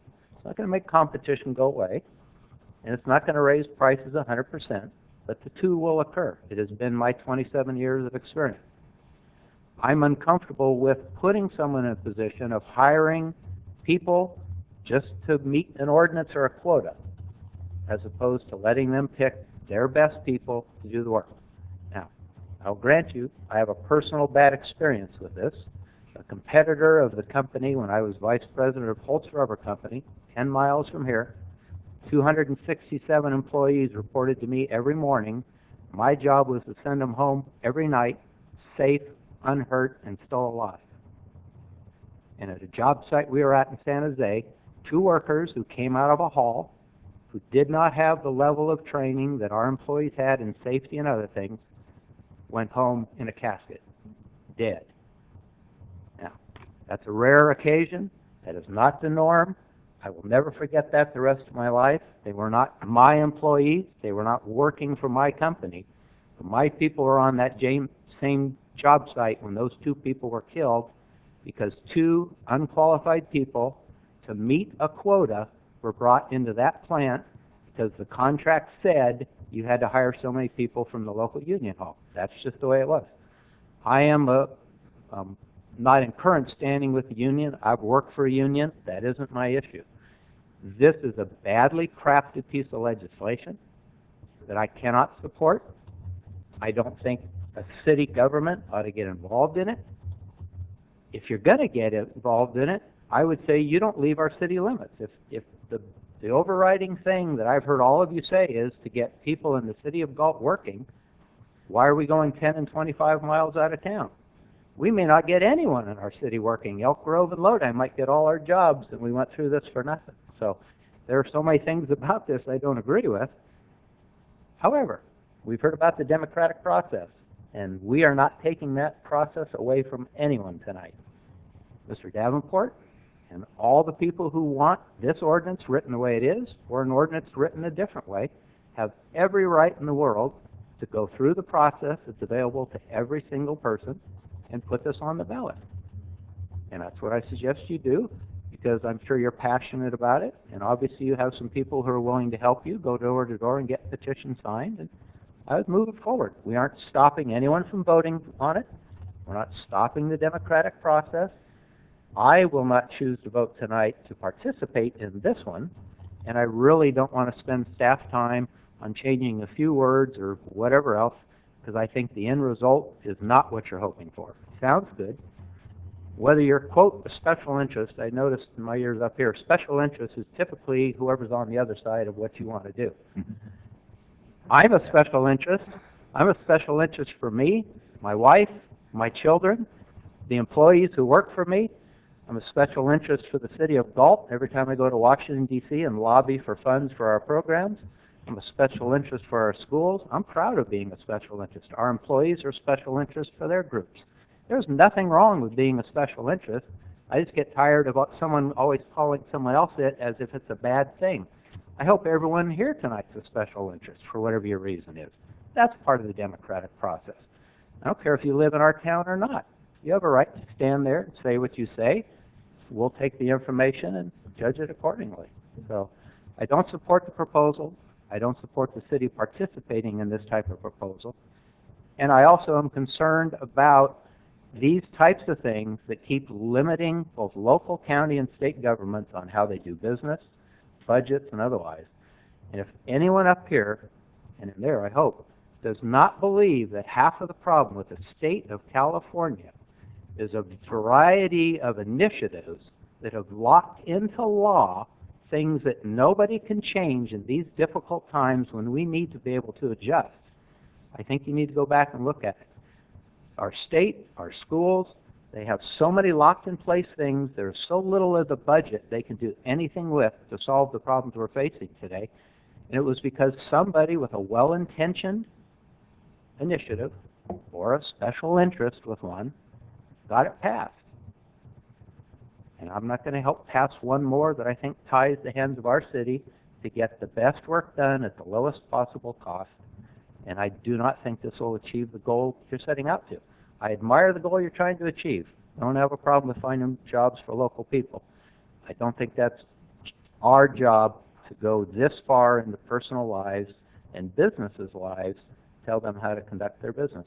So if I can be any clearer than that, why I'm not in favor of it, I'll be glad to meet with you. I met with Mr. Davenport privately, and if you'd like, I'd meet with you again to go over it. But this isn't the way to get to where we're trying to get to. Any other comments? Yeah, first of all, I want to thank everybody, regardless of what side of the issue you're on. I want to thank them for coming here to speak, because this is how the process works, and it's always good to hear both sides, whether you agree with it or not. I heard a lot here tonight, and one of the things I want to address is I never was under the impression this would resolve all of our problems. This is just a step in the right direction, in my opinion. It isn't nuclear science. It's fairly simple. Yeah, any process has a cost value to it. It's the gain that I'm most interested in, and in this case, I believe the gain would outweigh the cost. And I agree with Darrell. There are many laws out there that are passed, and things like earmarks and things of that nature that really tie our hands and restrict our ability to do our job. But there are good laws and there are bad laws, and this, in my opinion, would be a good law if it were drafted properly. And I have no problem with going back and redrafting and fine-tuning this. And I would prefer to see it within the city of Galt, because that's really where the unemployment is, here. So I most certainly, obviously, I support this. I do believe it's something the citizens should have a right to vote on. And to be honest with you, with all the decisions and laws that are being passed and pushed on us today, I would rather be able to vote for it myself at the poll than have these administrators decide what is good and bad, not good for us. So I'd rather be able to make that decision. And if it's a bad decision, then I'll live with it. But I see a lot of bad decisions being made by legislators and politicians that aren't good for us. So anytime we have an opportunity to vote for something, I think that's a good thing. So obviously I'm going to support it here tonight. Okay. Andrew? Thank you, Mr. Mayor. We've got lost in this whole debate on what this is actually about. This is about creating jobs for residents of our community. Right now, I'm looking at the numbers that were just published in February from EDD. The city of Citrus Heights, 9.3% unemployment. The city of Folsom, 6% unemployment. The city of Isleton, 17% unemployment. The city of Sacramento, 15% unemployment. Walnut Grove, 9% unemployment. The city of Galt, 20.8% unemployment. We have a problem in this community, ladies and gentlemen. We can talk about procedural guidelines and creating these open workshops to come and communicate with each other and get down to the nuts and bolts of the issue, but we have a fundamental responsibility as the elected representatives of this community to help our residents be successful. And if that means that we have to adopt legislation that stimulates local job growth, then ladies and gentlemen, that's what we've got to do. We hear a lot of discussion at these council meetings, especially in the last 18 months, about creating development projects that are 15 years out. We've laid groundwork for developers on this city council to help make their projects more successful in the future. Tonight, the city council has an opportunity to create fundamental change in our community by creating a pathway to good paying jobs. Prevailing wage jobs is what these jobs will be applicable to. Prevailing wages are absolutely life-changing for people that are able to earn them. We're talking about residents of our community having an opportunity to earn $38 an hour on a project that their tax dollars finance in this community. What the hell is wrong with that? I'm completely lost as to what the argument is into opposition of this. We have an opportunity to get our residents into pathways that can create a solid foundation for the rest of their lives. And instead of actually passing this on to the voters and letting them decide, it's starting to sound like we're going to let personal politics get in the way again. And in my opinion, that's why this ordinance wasn't pushed forward a year ago. It's personal politics. This is an opportunity for us to create a better future. And I'm going to be really disappointed tonight if we let it go. Thank you. Well, I listened before and I listened last time. I investigated, whether you believe it or not. I didn't agree with it last time. I don't agree with it tonight. So I'm not going to support it. I can go into repeat, Daryl, some of your comments, and Barbara's, and Don, and Andrew's, but, you know, I think everyone knows how I feel about it. So, anyway. I'm just curious, Andrew, what are the personal politics, so I know your argument? Well, Councilman Clare, I've brought forward many ideas to the City Council in the last 18 months. And in my opinion, the City Council has blocked many of my efforts out of sheer personal vindictiveness. Okay, that's interesting. It's interesting, but it's true. It's true. You know, I'd like to take that up if I could. I know, believe it or not, when the sprinkler ordinance came up, I voted for it regardless of who brought it up. And it's, to some extent, it went against my grain because, again, it's telling people what they have to do in their homes and what builders have to do. But to me, it was a life-saving issue. And so it had nothing to do with who brought it up or what the majority of the council was. My decision was based on what I thought was best for the community. So from my point of view, I disagree with your statement, and I feel compelled to make that really clear. Well, I want to make something clear, too, to the community. The fire sprinkler ordinance was not something that I brought forward. No, and I supported it, but it wasn't a piece of legislation that I brought before the City Council. I just want to make something crystal clear. The community of Galt knows that there are people on the City Council that are trying to make changes. They see, whether you agree with the things that we bring forward or not, some of us are bringing forward ideas to make this community better. And some of us are simply showing up night in, night out at City Council meetings and casting votes without bringing a single idea of their own to the table to help make things better. So I want the ladies and gentlemen of this community to remember that. The next time you have an opportunity to cast a vote for a City Council election, remember who the people were that are bringing ideas forward, and remember who the people were that are trying to make positive changes in this community.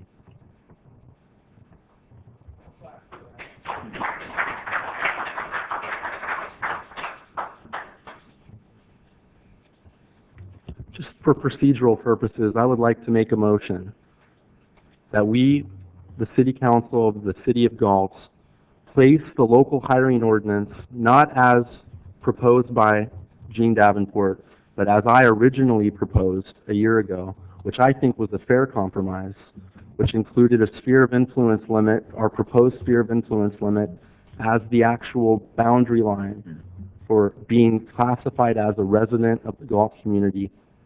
I would like to make a motion that we take that original proposal and place it on the ballot for the general election in November of 2010. Comment from Mr. Mayor, I'd ask first if there's a second, and then after that, I do have a comment I'd like to make. Okay, I thought you were going to say something. Okay. Motion's been made. Yeah, I'd put a suggestion out there, at least if I thought there was some compromise out there, but I don't think there's any compromise here on this issue. I think it's very flexible, and I think it's very open as far as drafting this goes, so I'll leave it at that, and I'll second the motion. Okay. Motion's been made and seconded. Comment by City Attorney. Mr. Mayor, just as a point of clarification, in the event that the motion were to pass, what would need to occur is the matter would need to be referred back to staff for the preparation of a resolution that would then come back to council for adoption, and through that resolution, the matter would be placed before the voters. What would be contained in that resolution, in part, would be the actual ballot statement that would appear, the procedural steps as it relates to requesting the county to take up the election and consolidate it with the November 2nd election, as well as directing the preparation of an impartial analysis and setting periods for arguments for and against. So I just wanted to clarify that this would not be the final act if passed tonight. It's essentially a direction to staff to prepare the resolution for council consideration. Any further comments or discussion? If none, call for the vote. No. No? Aye. Aye. No. Okay.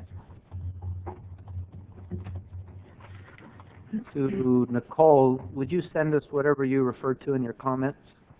You said you had some language. Thank you.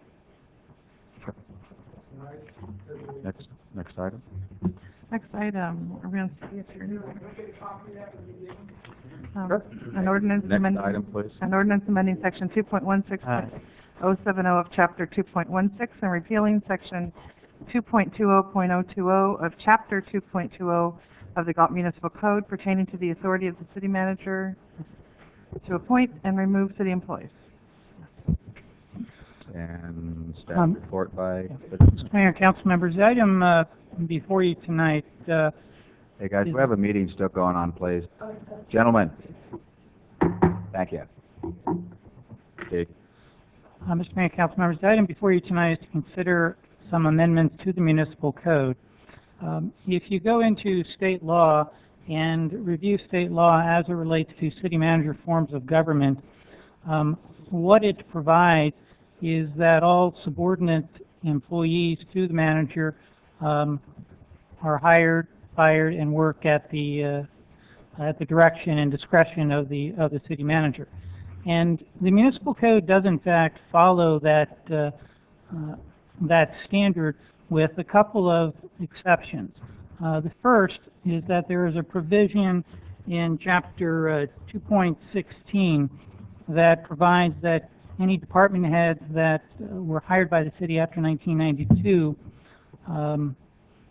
can be removed by the city manager, but is subject to approval by the city council. And likewise, in chapter 2.20, there is a provision that the finance director serves at, can only be removed with the approval of the city council.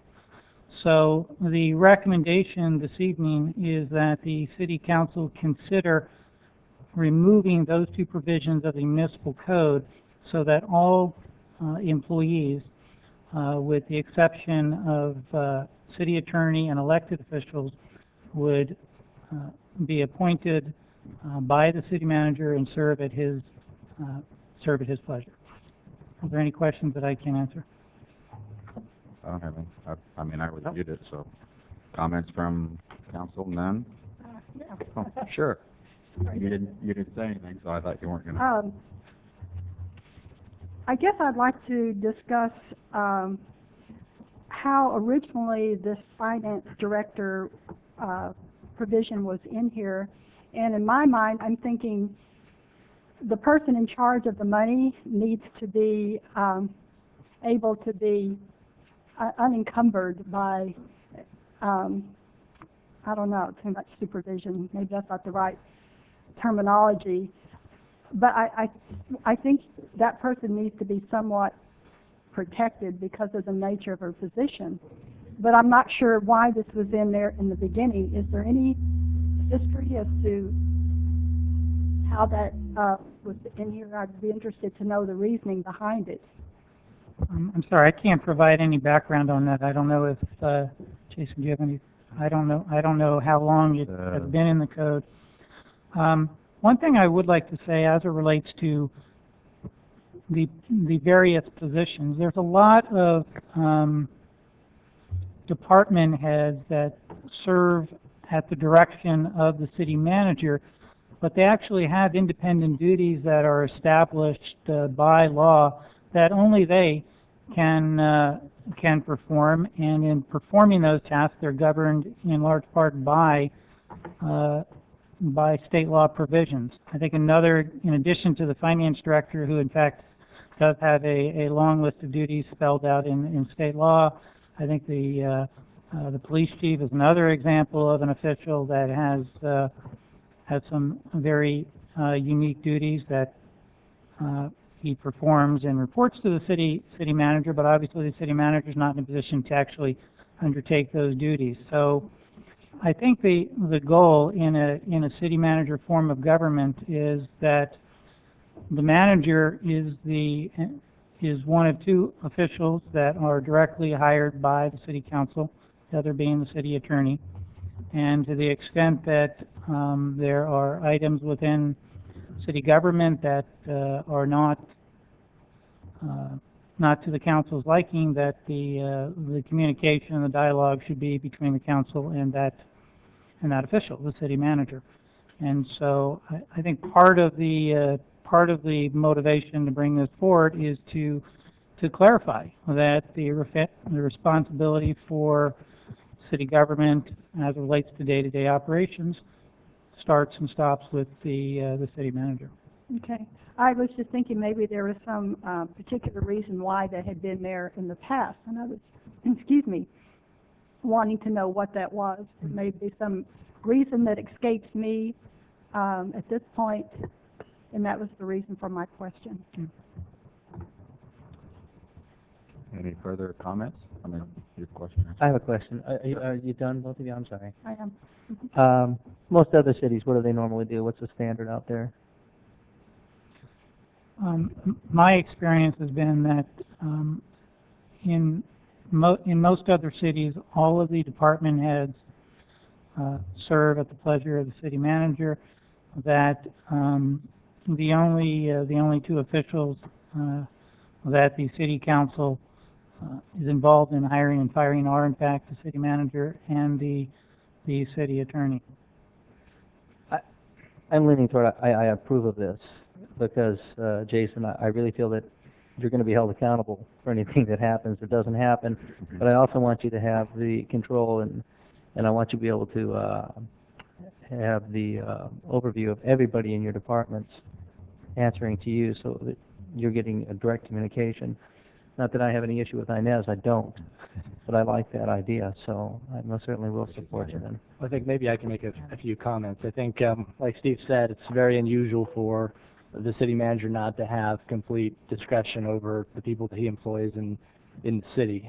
I report directly to the city council, is the way it should be. You hold me accountable for the actions and all the actions of all the employees that are under me.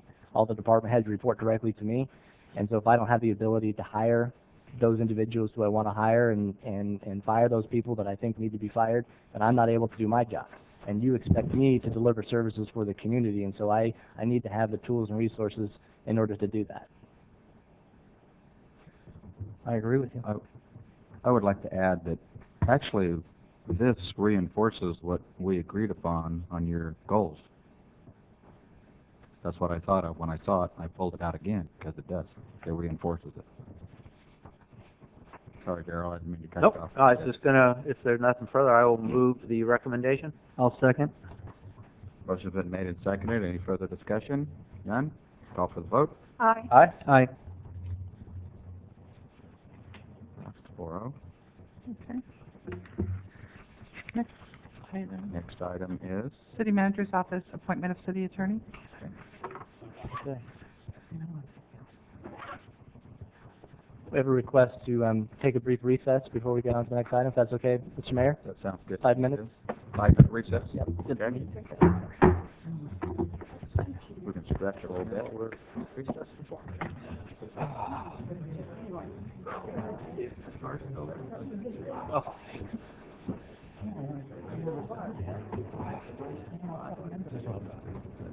Well, you said it very well. You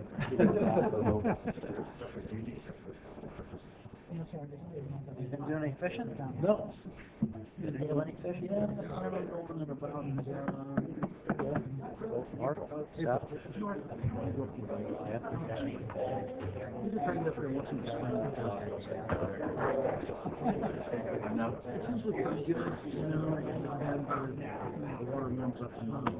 That's what I was going to say. Is there a certain amount of big ones that lay dormant down low until the water warms up enough, and they sort of say, okay, it's time to go up? Or? It depends on how you're fishing, you know. It's 8 on the bottom, you know, pretty much gets fishing line. Yeah.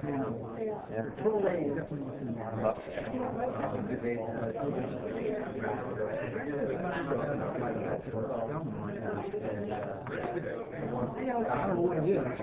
Like, eat a lot, just about to not get as fat as we can before the winter sets. Yeah.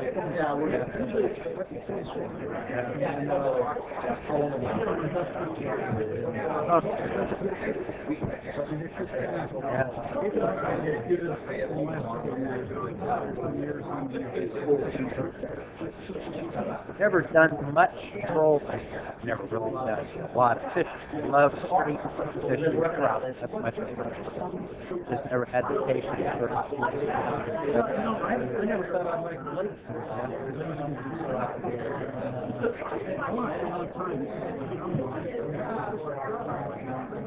Wow. Yeah. That's very good. Did some years ago fishing, trolling at RD, and for me it took a while to really, they had such a soft smell, and they didn't hit like that. And it really took me a while to get a sense of, oh, that's a fish, not just a little twig that went past my line.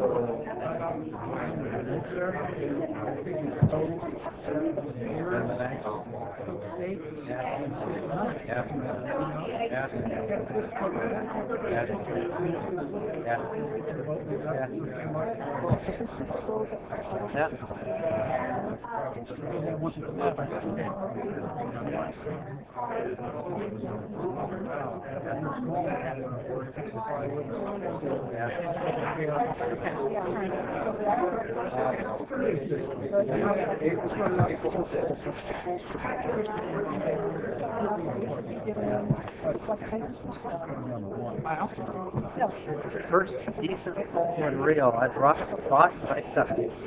We were on to, I think we tried to used me at the time, used to a house trip every 4th of July. So I wasn't at the 4th of July thing. All right. Okay. The annual event. So 20-something of us. Anyway. Sure enough, on the back of the houseboat was that box, air conditioners in it. The sun set the pole down, put bait on it, goes in to get lunch. Comes back 20, 30 minutes later. He took my pole. What? Yeah, exactly. Where's my pole? I didn't. I'm like,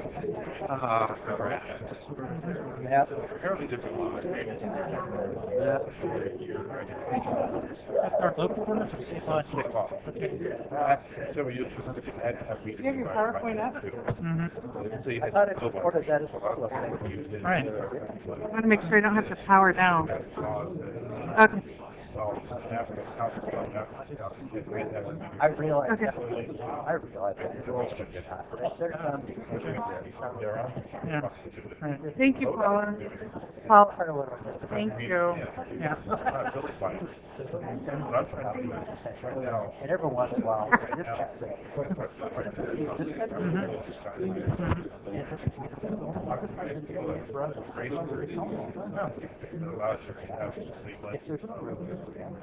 They give you a section, right?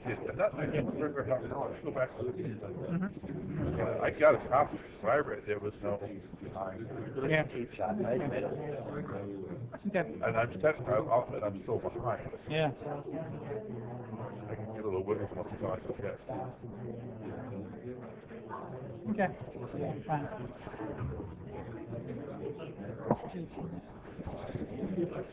Kurt, you know who I saw Sunday? Dennis. Yeah, who? Dennis Duffy. Oh, Duffy, where'd you see him? Yeah, he got rid of his beard and everything. I remember exactly where, each time I see what Yeah. happened. Around. Yeah, I mean, I wouldn't, I'm ready. Yeah, let me start singing again. But I thought Daryl brought it. I didn't really count it. Yeah, me too. I was talking for water. And I'm surprised Ted didn't do it anyway, so. I tried Oh, to no. get Ted to take the intern, not the utility, Nothing. utility Yeah, specialist. the tablet someone gave An me. intern's not anyway, I might as well get something for it. You can always try. Well, if it looks like it's not going to. Yeah, exactly. I'm If it pretty makes it- comfortable that you still have it. Know everything.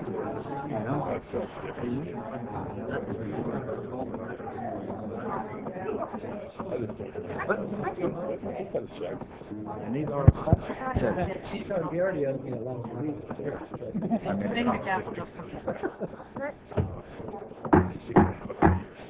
if we could have the remaining council members come in, please. That's because I ran out very quickly. Okay, Don came in. Got one in.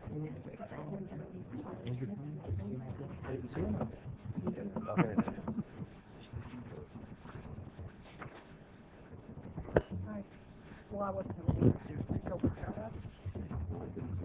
See me? You wanna- Can you go get Darren? Boy. Yeah, it's good. I mean, You misspelled ticket. No, you didn't. He gave me the other door. Then he sat down.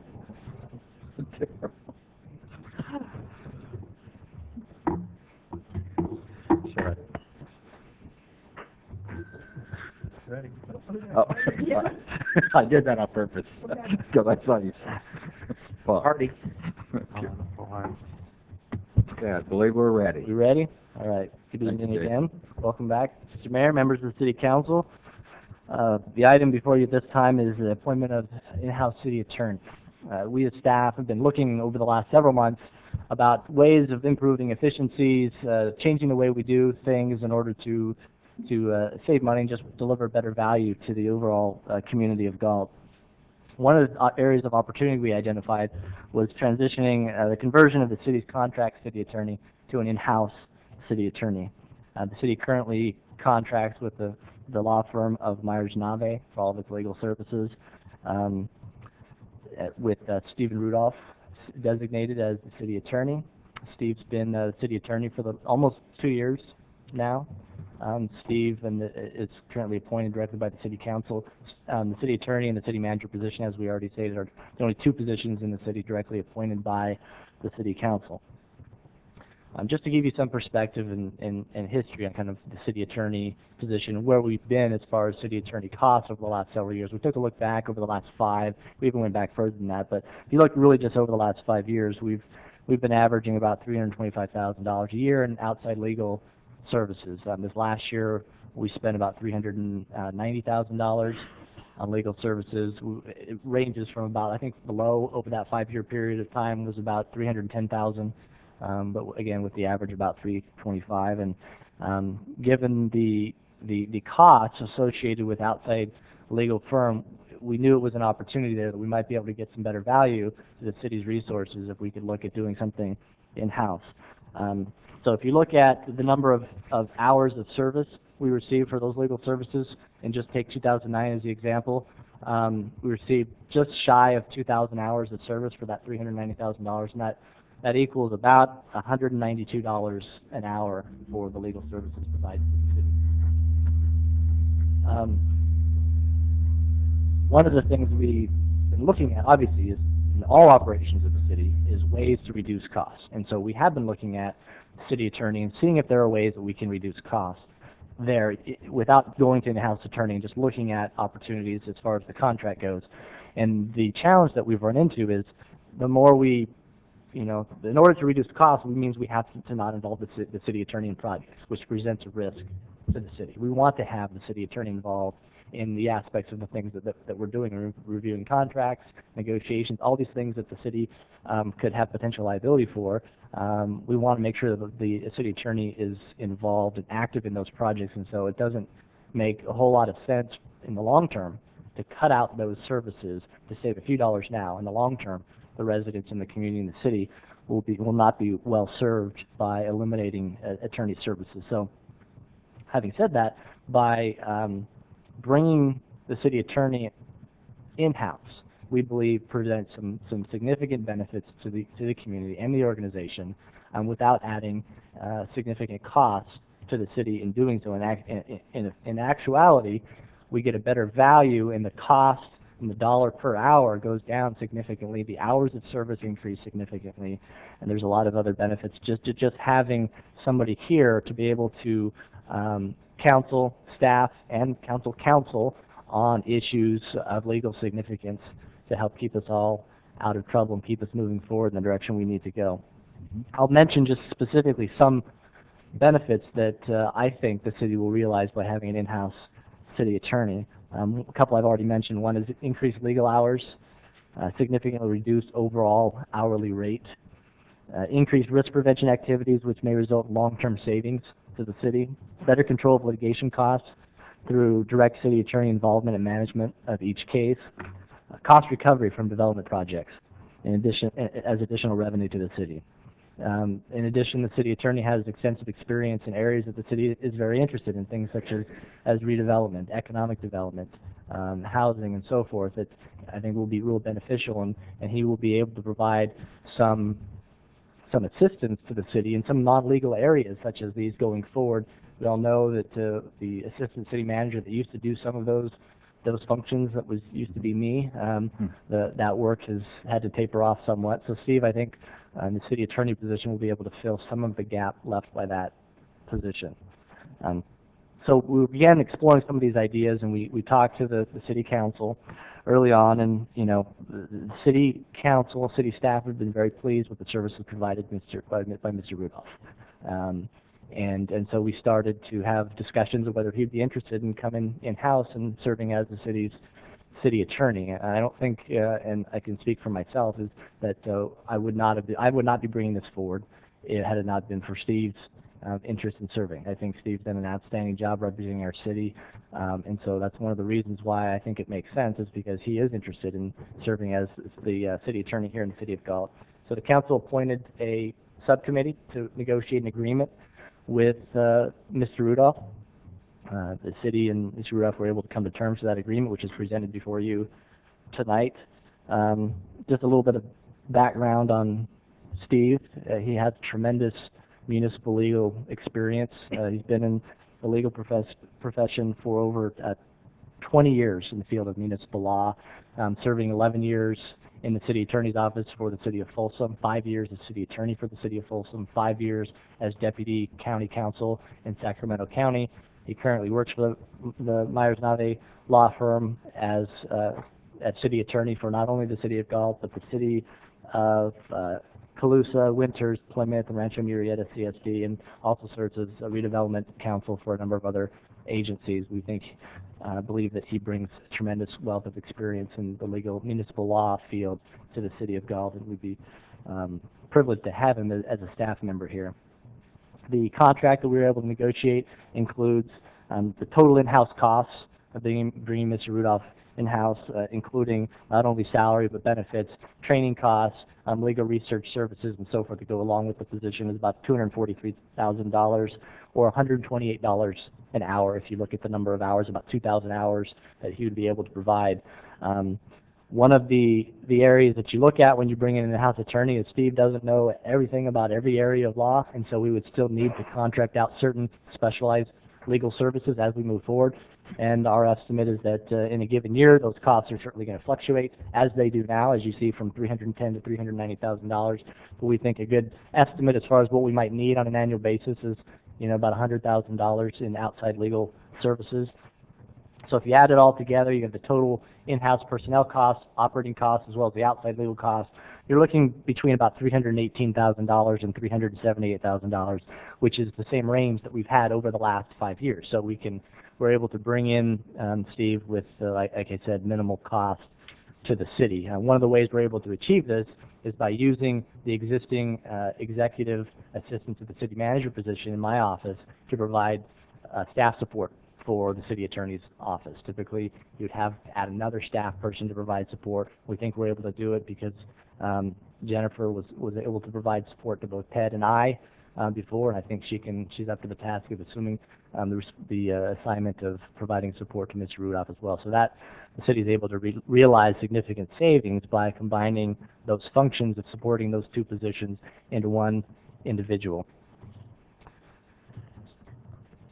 The proposed annual budget for the in-house city attorney position is $350,000 allocated in the areas that I've already mentioned. The employment agreement that we have presented before you tonight includes a start date of April 19th, which is obviously before the end of the fiscal year, so it is necessary that if the council wishes to approve this move, that a supplemental appropriation to fund the salary and cost from April 19th through June 30th. And then the remaining costs for the next fiscal year will be included in the upcoming budget that the council will see in May.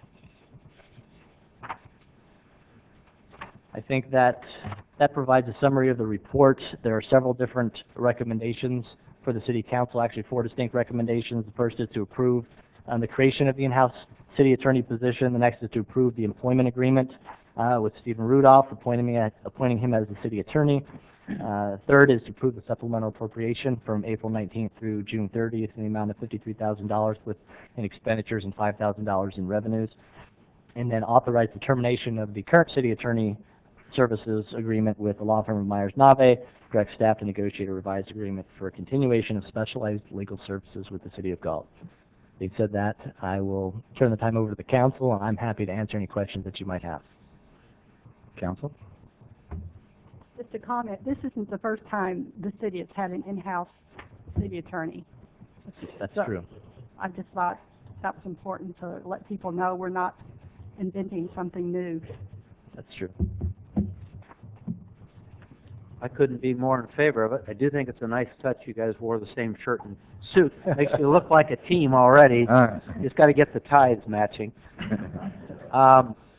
Frankly, this has been an issue over the years that I've had mixed emotions about cities and in-house attorneys. And so when this was brought forth, I gave it quite a bit of consideration. I can't at all deny that were it not this particular attorney, I wouldn't feel as strongly perhaps as I do. I think all the case you've laid out is a good argument for any in-house attorney, but to get this gentleman, Mr. Rudolph, having had the experience we've had with him, for me makes it, I don't know if it's a no-brainer, but I don't really like that term that much, but it is I think a great proposition, a great opportunity for us. I know personally, and I suspect both other council and staff, just as if you have your own personal attorney, you know when you finish dialing that phone and they pick up at the other end, for most things, the clock starts ticking on fees. So having him around all the time, he's probably going to get more questions and actually do more work for us than he does now, because there are times I'm sure we're all hesitant to pick the phone up. Kind of, well, I guess I can do without calling him. But so you're probably going to get pestered a lot if this moves forward, as I hope it does. So, Jason, I think you've laid out a good case. I don't think we're kidding ourselves that this won't require some outside assistance. But again, given the work we've done with Steve, I'm confident he knows when that will be required and where to go get it. And I think both his existing firm and other relationships he has will all be willing to assist in that. So I'm very strongly in favor of where we're going, and really want to kind of hear from Don or the mayor who worked on the contract, because I know you folks worked hard to find mutual ground. I know Steve gave on some things of his wish list, and we asked for some things that he agreed to, and so thank you guys for getting us to the point where this is even possible. Yeah, I'm very proud to have been on this committee, and working with Steve, and Daryl's 100% correct. Steve, you do come to us at a perfect opportune time for us because you're exactly what we need. And, you know, for those people who are listening, Steve isn't just the city attorney for Galt, he's the city attorney for other cities and has been in the past. So he comes to us with a vast amount of experience, and we're very, very fortunate to get him at this time. Because his experience, just having him in-house, is going to increase production because people are going to have legal questions. They're not going to have to put them off. They're going to have projects they're working on, and they're going to be able to get immediate assistance. It's not going to be through the red tape of contacting this person, that person, or the other person, because now they're going to have full access to him. So I see that as being a big plus. Also, it's very nice to know that, you know, should we have issues in-house in the city where we want to pursue them legally, we have our own attorney to do so. And I think that's another major plus. So everything Daryl said, as well, is 100% on the money. So I welcome you, I hope, through this voting process. And you're so much welcome, and I really think that, like any good city manager, we need a good right-hand person, and that's how I view you. And I think you guys together are going to do a great job. And welcome aboard, if I'm not being too premature. Andrew? Thank you, Mr. Mayor. I think that our legal bills in the last year really dictated that the City Council here in the City of Galt try to find a way to increase our cost-saving capabilities and also provide some type of an additional benefit for the community. I think all five of us agree that Mr. Rudolph has done a fantastic job for the City of Galt since he's been here. One of the things that I really like about Steve is he's not afraid to just go out there and tell you that something that you're doing is wrong. And I like that. I like a guy that doesn't beat around the bush. I like somebody that just goes directly and tells you what's legal and what isn't legal. And at times I think we've lacked that in our city attorney here in Galt, and I think Steve has definitely perfected that art for the community. Even though we all like Steve, we had to show that there was a tangible benefit to the community. And one of the biggest tangible benefits that I see from this, aside from the cost savings, is the litigation prevention that Steve will be able to engage in on a day-to-day basis. Having his hands on every aspect of policy and every aspect of work that goes on in this community means that he's going to be here on a day-to-day basis to make sure that we're always following things by the letter of the law. Things like the Boys and Girls Club lawsuit that came up before that actually required a lot of our legal services in the last 2 years. I look at Steve's position as an in-house city attorney as the type of guy that would be able to prevent a similar situation from taking place in the future. So aside from the fact that there's cost savings, I think that we're getting additional benefits here that can't be ignored. So I think this is a great proposal. Steve, it was a pleasure being on the negotiating team with Don and Jason and I. And yeah, we didn't make it real easy for you, but it was a good meeting, negotiations. I'm optimistic. I hope that we do vote for this. I hope we all vote, Steve, to put you on unanimously by 5. You have some of the other things I don't think was brought out, but you have some redevelopment background on land use that I think is very vital and very important for our community at this time. As Don said, you know, prematurely, but I think we're extremely lucky to have you, Steve, as our city attorney. I'm hoping that will happen. And I will jump ahead and actually welcome you. That's how optimistic I am. Go ahead. If I could then, I will ask our city attorney, are we comfortable adopting 4 items simultaneously, or is there any need to do them in a group? You can move them all together. Okay, and with that, for the record, I will recommend that we authorize the creation of an in-house city attorney position and approve the job description provided. In doing so, that we approve the employment agreement, Stephen Rudolph, appointing him to the position of the Galt City Attorney. We approve the supplemental appropriation of $53,607 in expenditures and $5,000 in revenues through the end of the current fiscal year. And having done all that we authorize the termination of our current city attorney services with the law firm of Myers, Nave, and direct staff to negotiate a revised agreement for continued specialized legal service. And if I could just add a thank you to them, to the firm, for Steve's services when we do that. I think we want to make sure that we are expressing to them that we're not ending the relationship due to any lack of confidence in the firm as a total and all the other attorneys they've brought to service with us. Second. Motion's been made and seconded. Any further discussion? None? Call for the vote. Aye. Aye. Aye. Aye.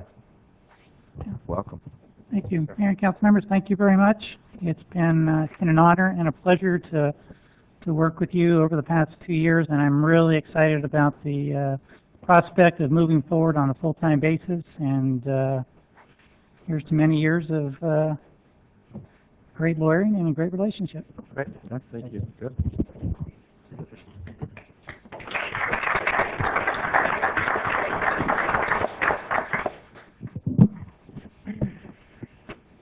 Okay.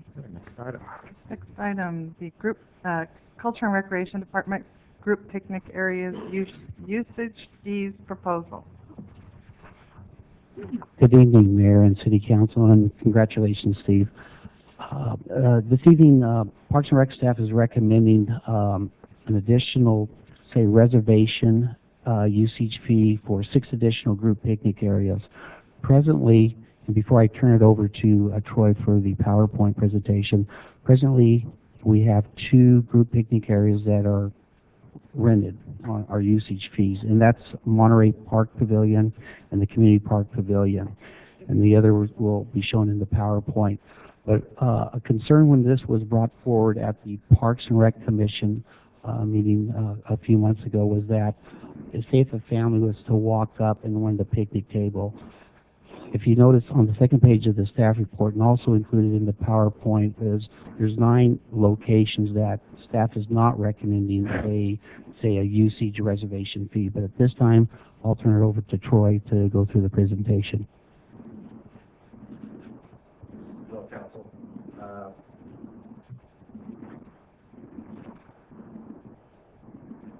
First slide is the Monterey Park, one of the 2 locations that we currently have a reservation fee for, $70 for a 6-hour rental fee, has the lighted pavilion area, 2,000 parks, basketball court, restroom, approximately 48 feet. Community park, other pavilion area that we currently charge a reservation fee. Again, we have the pavilion shade area, the barbecue pits, located here, right outside the pavilion area, however they are. Again, $70 per fee. This is our first added in reservation location. We have a large area, approximately 180 feet, with wheelchair access tables, and 15 8-foot picnic tables, have serving tables, has 4 single barbecue pits, and 3 triple barbecue pits. $250 rental fee, 2 time slots, 10 a.m. and 6 p.m. 1 time slot.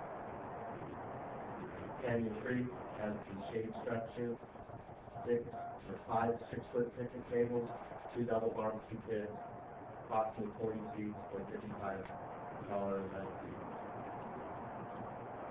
Mid Canyon Park has shade structure, half-court basketball, 40 kids, 4 6-foot picnic tables, 3 8-foot picnic tables, 2 single barbecue pits, approximately 62 seats of $80 reservation fee. Troy, is that turned on?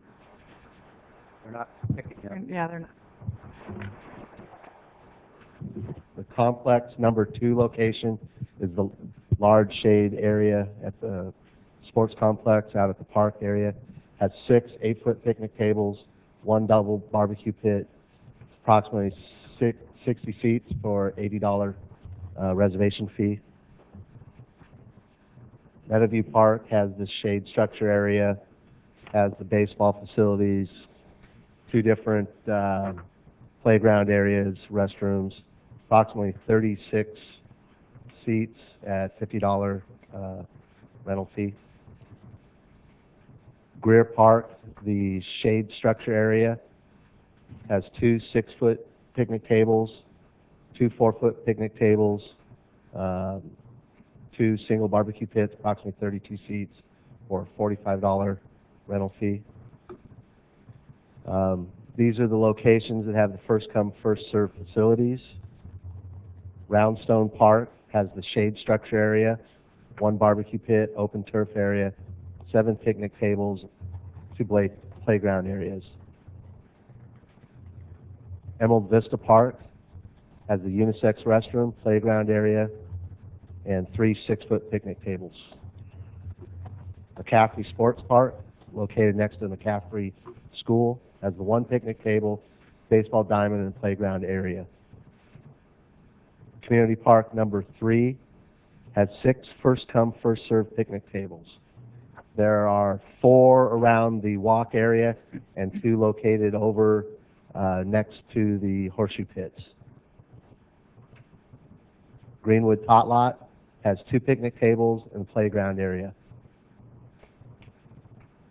Greer Park number 2 has the tree shade area, 4 6-foot picnic tables, a single barbecue pit, holds approximately 32.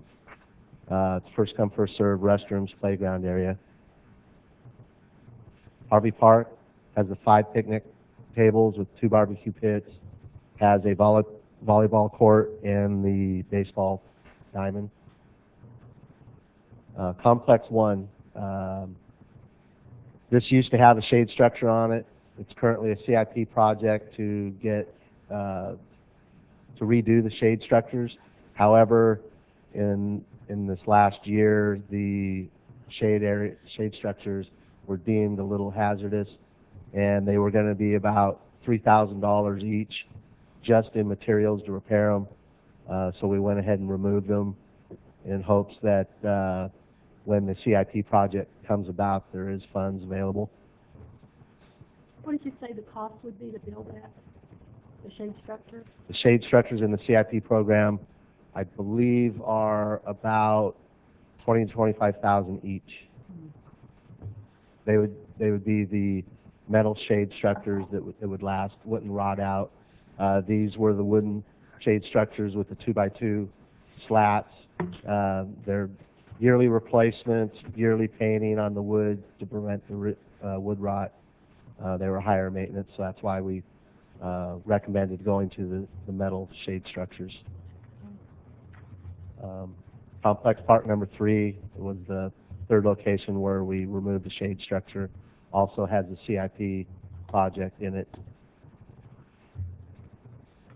And the facility use signage, there's the sign on the left is the rental fee reservation required for the pavilion usage. If there's somebody that has it reserved, Boyce and I talked about maybe revamping that verbiage a little bit, and it gives the contact information on who to contact for the reservation fees. Also, the sign on the right is a sign that we have up, and where the city logo is, there's an area there that we slide the paper in for the people that have reserved the facility and what time slots they've reserved it for. And that's it for our presentation. If you have any further questions. Yeah, I would just like to add, prior to this recommendation and the other two, was first come, first served basis. And I had a personal incident where a friend of my daughter's mother called me and wanted to have a party at the complex. And I says, well, it's first come, first served. And I says, if you get there at 6 o'clock, you should be all right. Well, she got there at 6 o'clock and it was already taken. So actually I'm trying to, in addition to say recoup some costs, I'm actually just, so people can guarantee that they have a facility is the bottom line. And again, with first come, first served, at times people will stake their claim, you know, early in the morning, and then if somebody else has something planned, they go there, it's been taken. So I think it's to be user-friendly to serve the public. So when they do have a, say, birthday party or whatever, They have the facility. Comments by staff? I have to say that when I first read this, it really bothered me because I thought, you know, with the economy like it is, it's too bad that we're asking people to pay for something like this. But then when you put it the way you did, that it's more of a reservation service that we're offering, and there's plenty of other places to have picnics without paying $80 or whatever, I felt a little bit better about it. So I think it's fine. Comments from other council members? I don't feel comfortable with it. I know where you're trying to go. I understand why you're trying to go.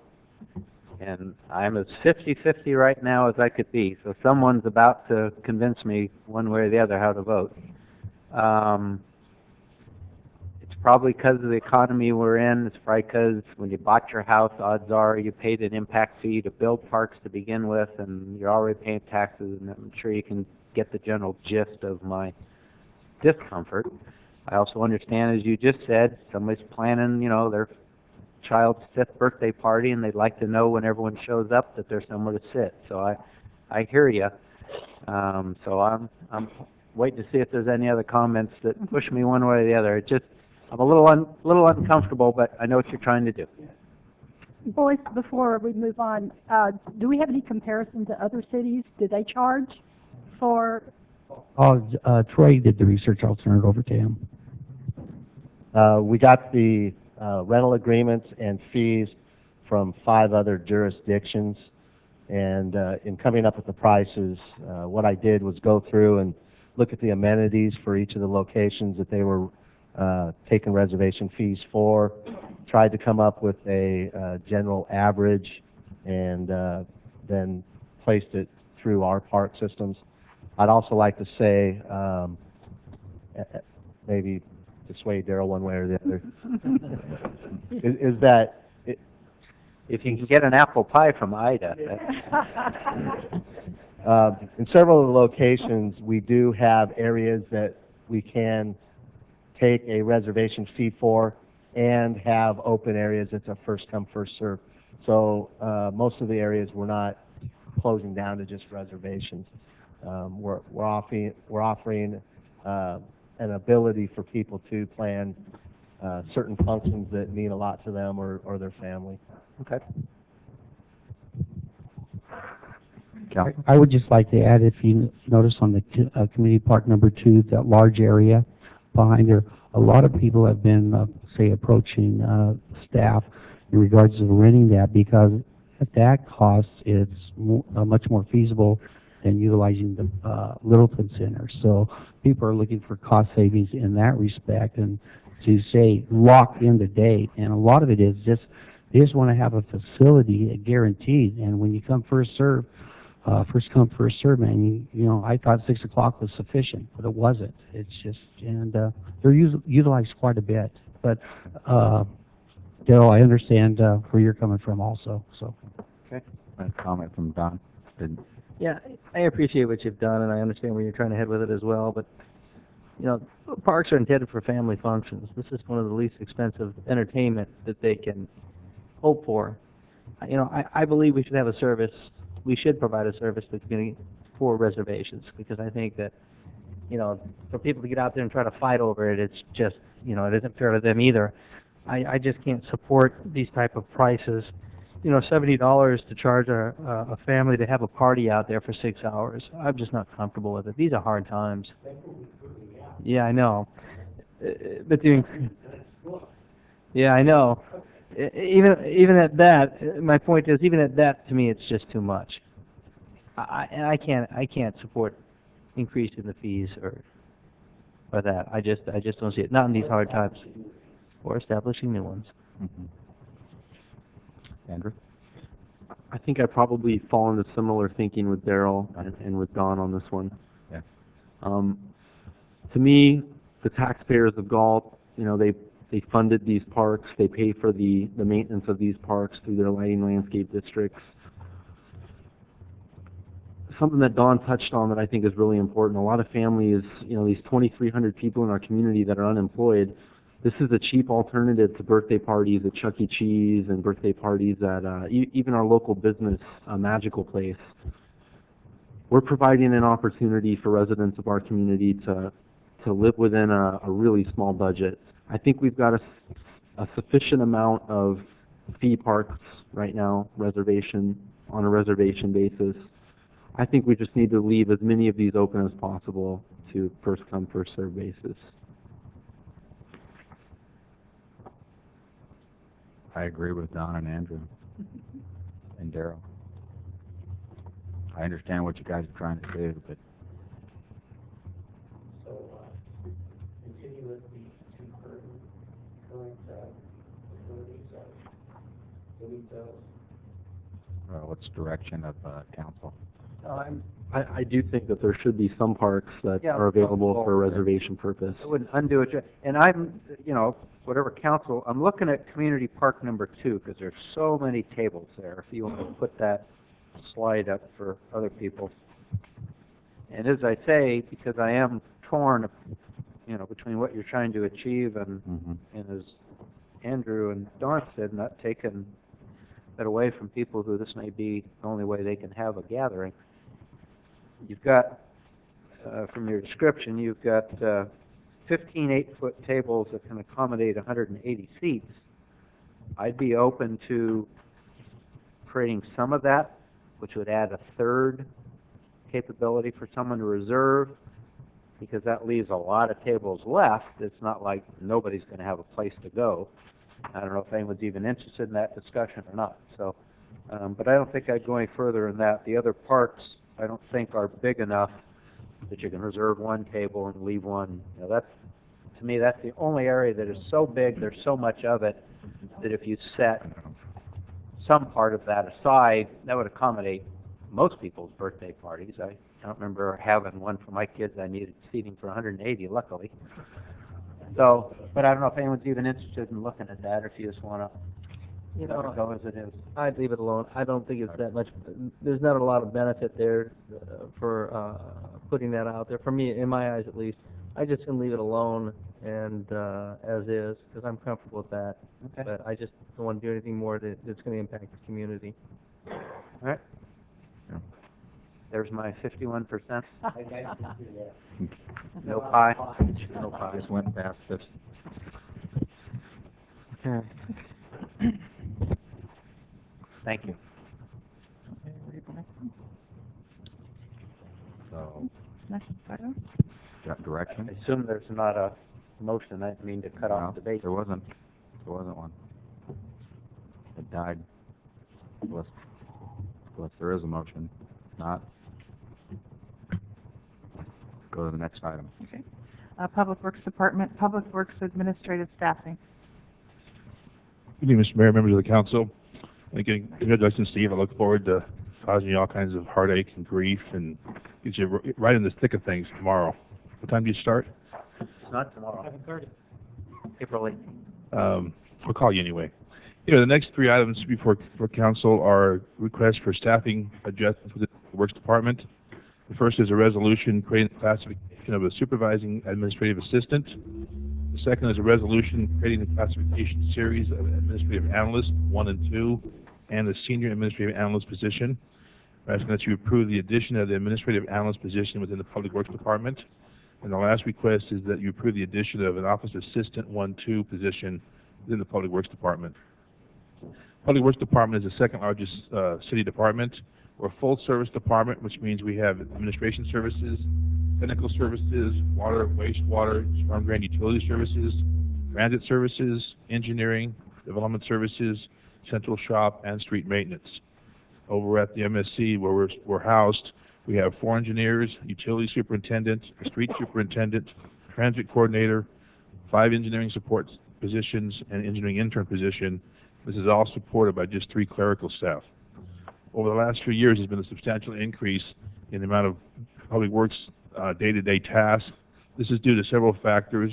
One is an increase in the permitting, monitoring, testing, and reporting requirements by municipal agencies. The implementation of the capital improvement program has been a significant hour maker for us. 88 of the current 93 capital improvement projects currently underway are managed by Public Works. A lot of these projects are also increased in size and complexity, particularly the funding.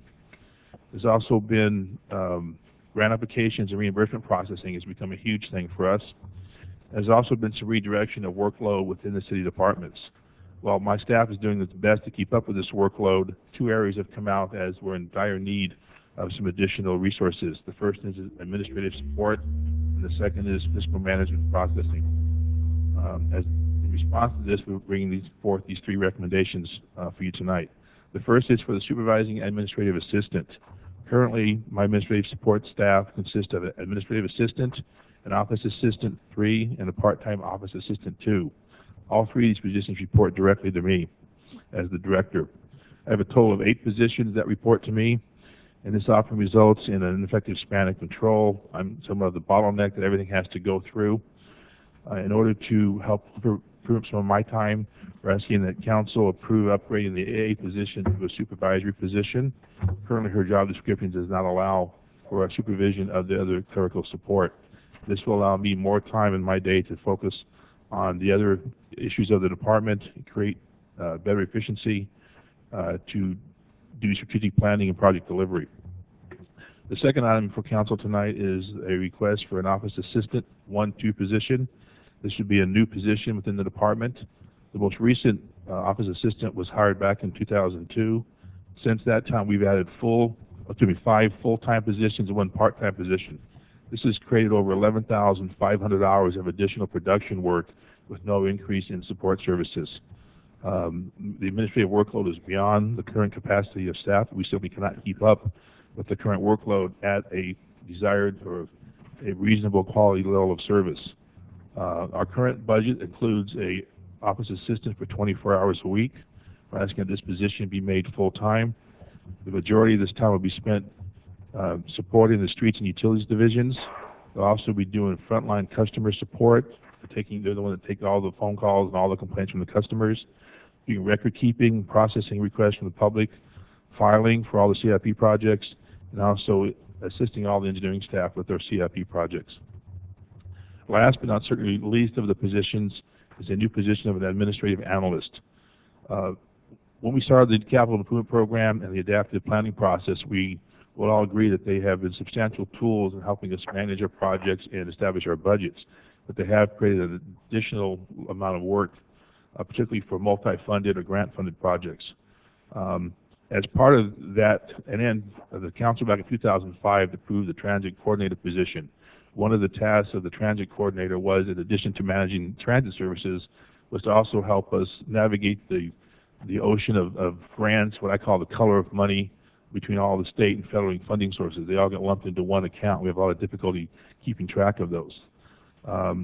Staff is recommending that we will give up the transit coordinator position and use those savings to help fund the administrative analyst position. We've had significant difficulty in recruiting the transit coordinator, and that position is currently vacant, so there is nobody in that position right now.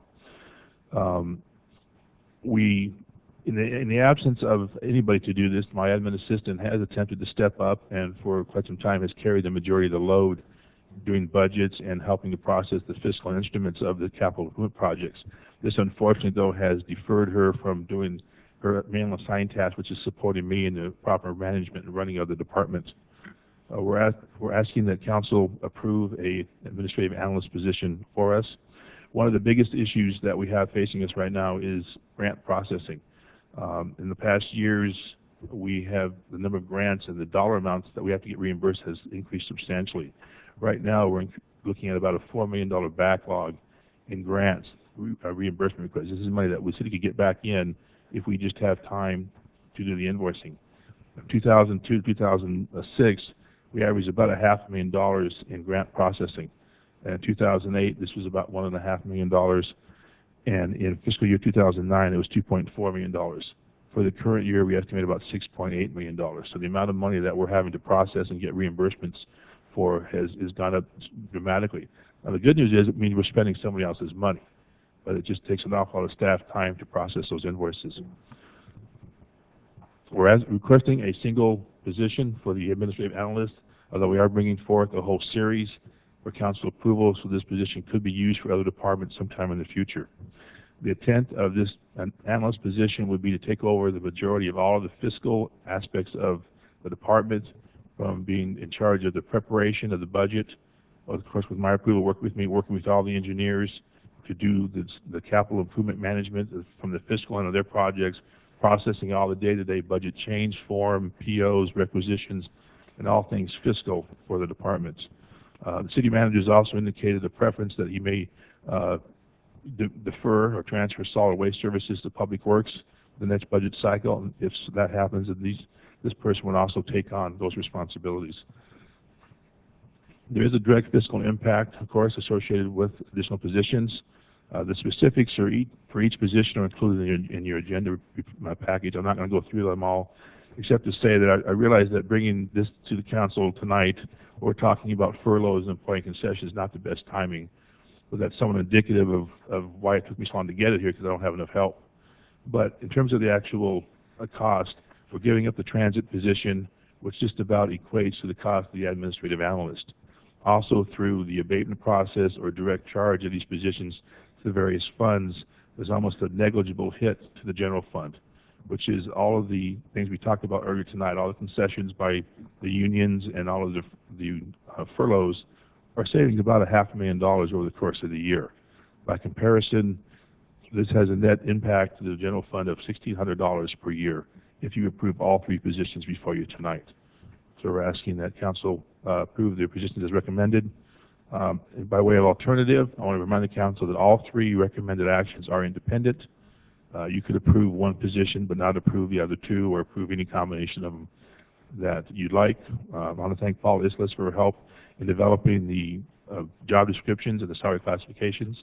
With that, I'd be happy to answer any questions you might have. We do have a speaker.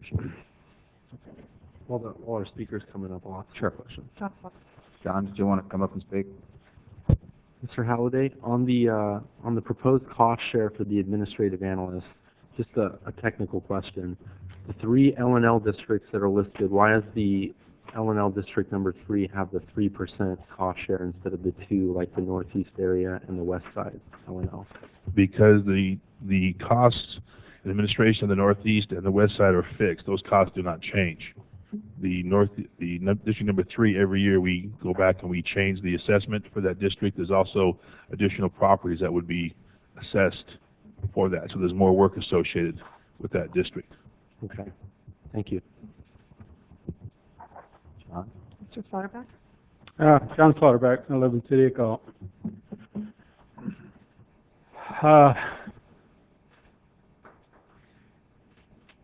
Public Works actually need additional help. Transfer employees around. There's some departments that's not busy because we're not building. Why don't we transfer some employees around? I know that the city has an awful lot of employees and they're not all busy. So make some transfers. You save some money.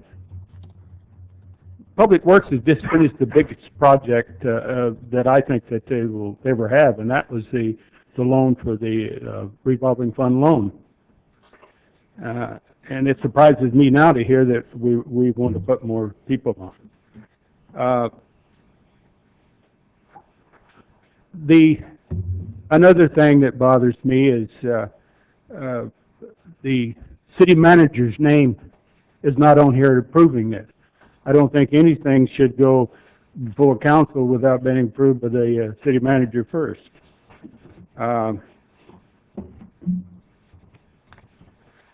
And if anything, I would prefer the city spend $100,000 for an outside firm to come in and evaluate the efficiency and the workload of this city. I'm thinking we could maybe cut down on some workload. There are organizations that will come in and evaluate the workload and the efficiency of the city. If we did anything, I would think that's what we should do to see if we can improve our efficiency. But most of all, the mayor's name isn't on here as of approval, and I can't see this even before council. But if we really do need help, I think we should transfer some people around, because I don't believe the whole city is that busy. Thank you. Thank you, Mr. Slaughterback. Thank you. I'd have to say, though, that the state revolving fund loan was not the biggest project that our department is going to undertake. Our Central Galt interchange is leaps and bounds bigger, and it's going to require a lot more staff time. And we've got the wastewater treatment plant upgrade that's currently underway, which is obviously occupying a lot of the department's time as well. So just wanted to clarify that. Let me, if you don't mind, let me make a clarifying statement too.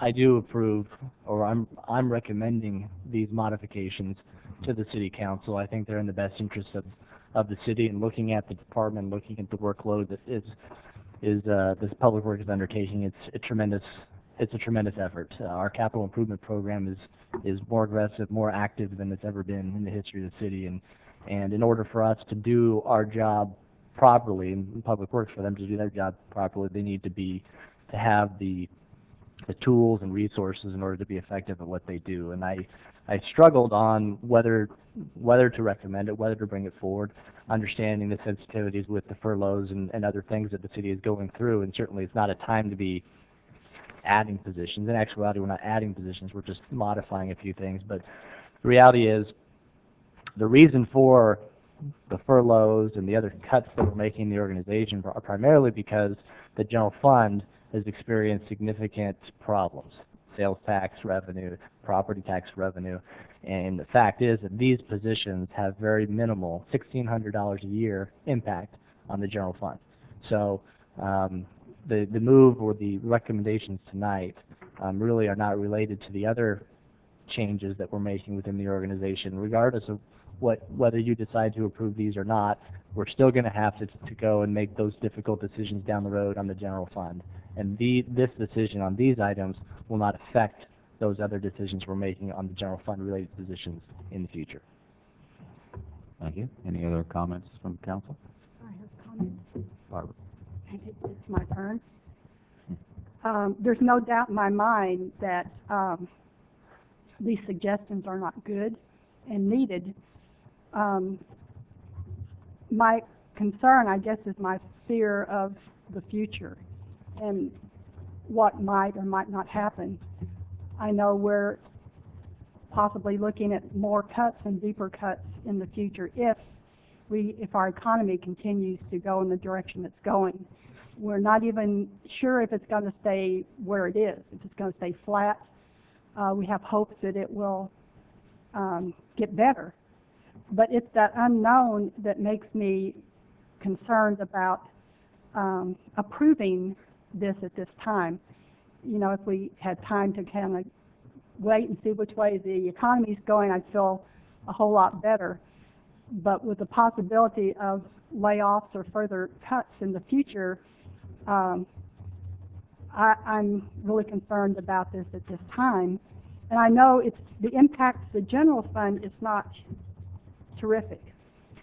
But I look at the other funds that we're also impacting, and they're important also. Most of them are utility funds.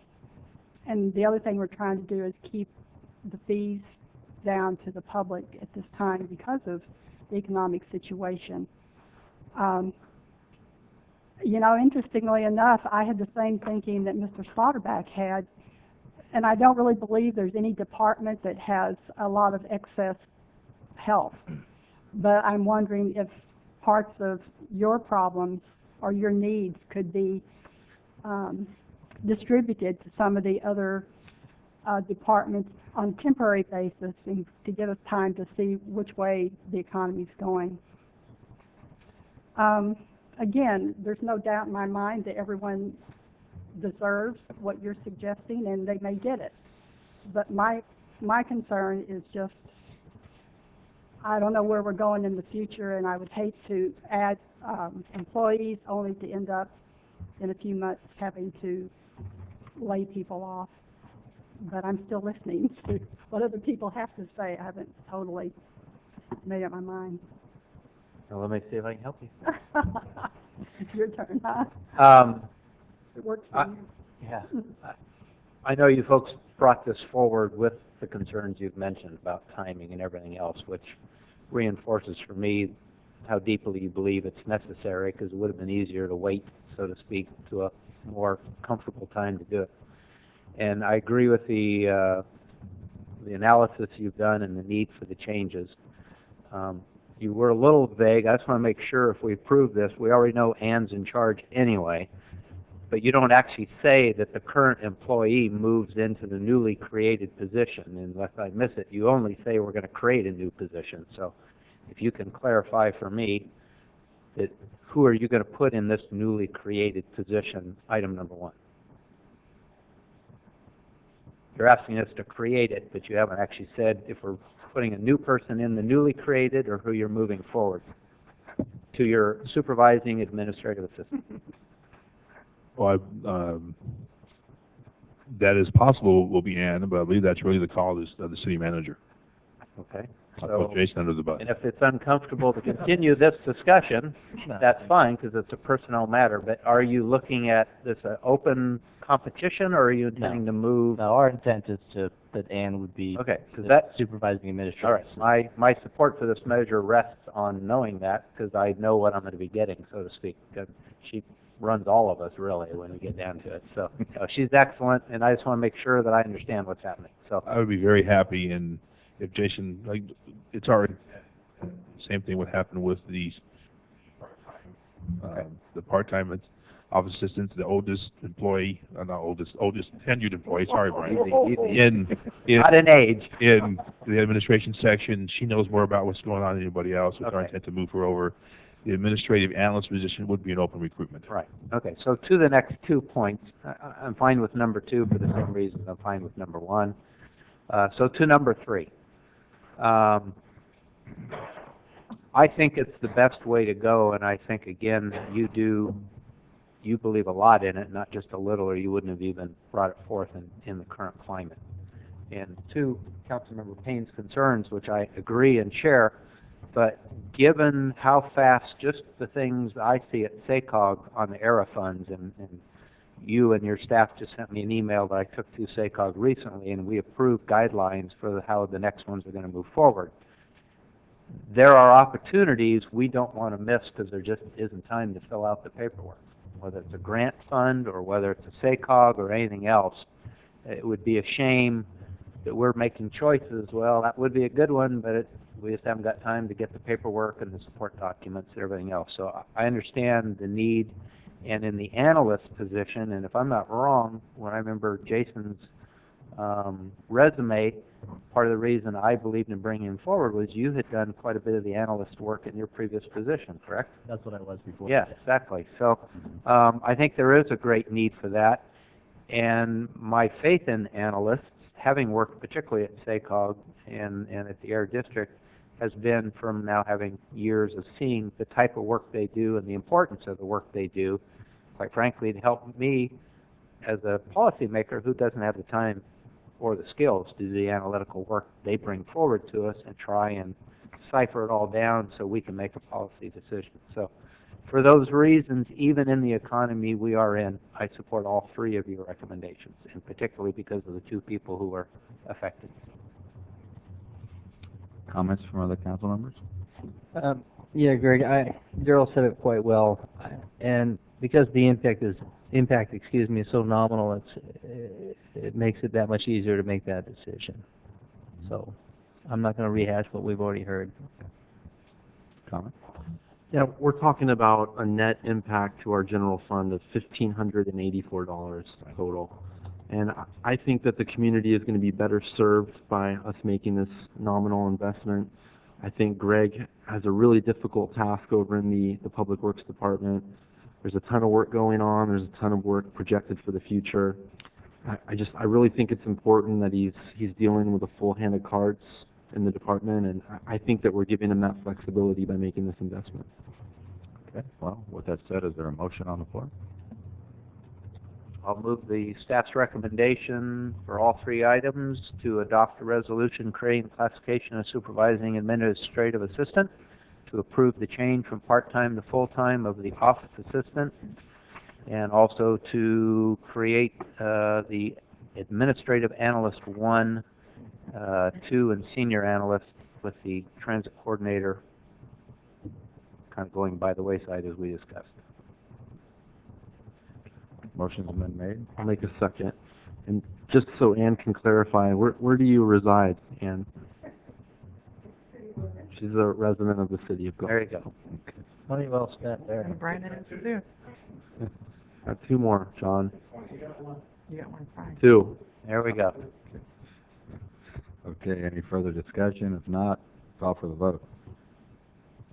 Actually, I'm going to have to listen to what Council Member Claire said, and he did bring a point that nobody else had brought forward, that we don't want to give up the opportunity to get more money by saving a little bit of money. So, having said that, I will also support all three. Aye. Aye. Aye. Aye. Good recommendation. Thank you very much. Thank you. Thank you. Thanks. Thank you for all the work that your department does too, Greg. You guys deal with a lot of controversial issues here in the city, like utility rate increases, and I think you guys do a really good job. Okay. Communications is our next item. Are there any communications? None. We will adjourn to redevelopment agency. If I could have the roll call, please. Board members Payne? Here. Claire? Here. Haynes? Here. Meredith? Here. Shelton? Here. Public comment? None. And no speaker sheet. Information consent agenda items. There's two. Would you read those, please? Number 1, approval of the minutes of the meeting of March 2nd, 2010. And number 2, approval of the redevelopment agency warrant. Okay. Any questions or comments? If none, I'll... Move consent calendar. I'll second the motion. Motion's been made and seconded. Any further discussion? None. Call for the vote. Aye. Aye. Aye. Aye. 5-4-0, 1 absent. Step down. We will adjourn and reconvene to the Galt City Council City Clerk's report. Just a couple things. The first item I have is kind of a housekeeping issue because of the change in office hours. There is a section of the code book that states, it actually talks about the city clerk, specifically the city clerk's office hours, that we are open 9 to 5. So this is a housekeeping issue to repeal that section of the code. It only talks about hours, so we're just looking at repealing it at this time. So this is, I ask that council repeal the ordinance. And waive the first reading, Waive the first reading. but we'll need a motion. Correct. Any questions or comments? If none, If I can use this as a broad opportunity for both all officers and city clerks, that in doing this and what we've already done, please be overly exuberant in putting up signs or anything else you can do to make sure people get the message if they walk up to any of our doors and find them locked. So, I'm glad Darrell mentioned that. Can we create a sandwich sign to put out front so that people don't have to get out of their cars to come to the door to find that out? out where the sign is. Just out of right now, it's convenience. the city. Yeah, put it out there by the sidewalk. We've talked about doing that. Yeah, It's a we great did. idea. Yeah. Right. And I asked that, and I You think that'd be did. an excellent way to do it. Okay. So with that, I'm comfortable to accept the recommendation from the city clerk's office. And I'll second it. Motion's been made and seconded. No further discussion. Call for the vote. Aye. Aye. Aye. Aye.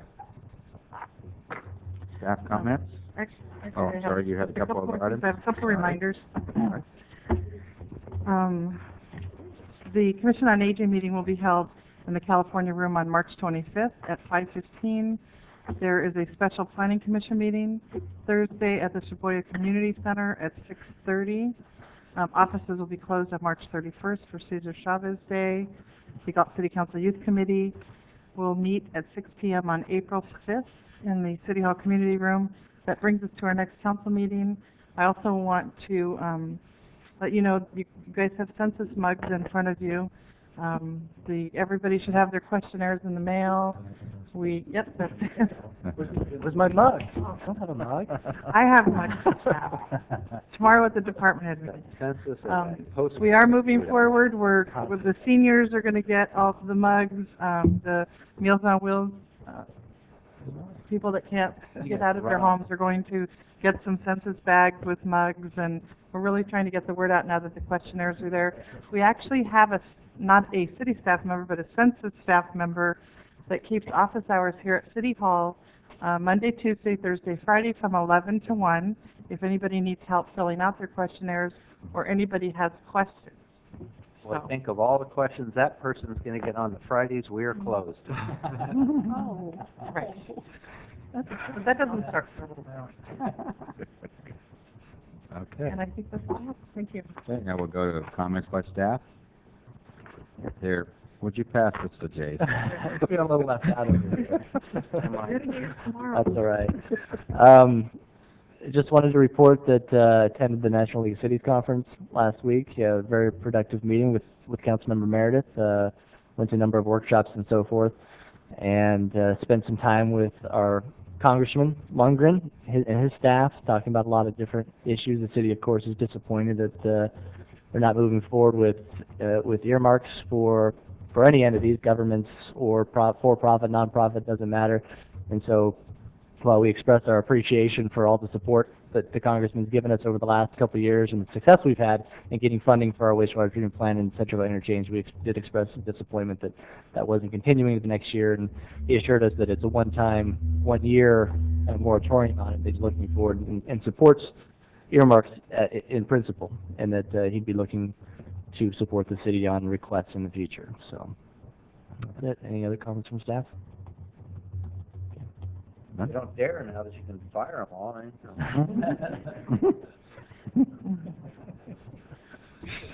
Okay. Comments by city council members. Vice Mayor Payne. The main thing is the spring extravaganza, which is this Saturday, and there'll be Easter egg hunts for the preschoolers at both the Railroad Memorial Park and Smud Park. The thing I really want to mention about it is it's a great partnership of the Shop Local Committee, which is made up of the Chamber of Commerce, the City of Galt, and the businesses. And we've been meeting every Wednesday morning at 9 o'clock for some time to plan this extravaganza.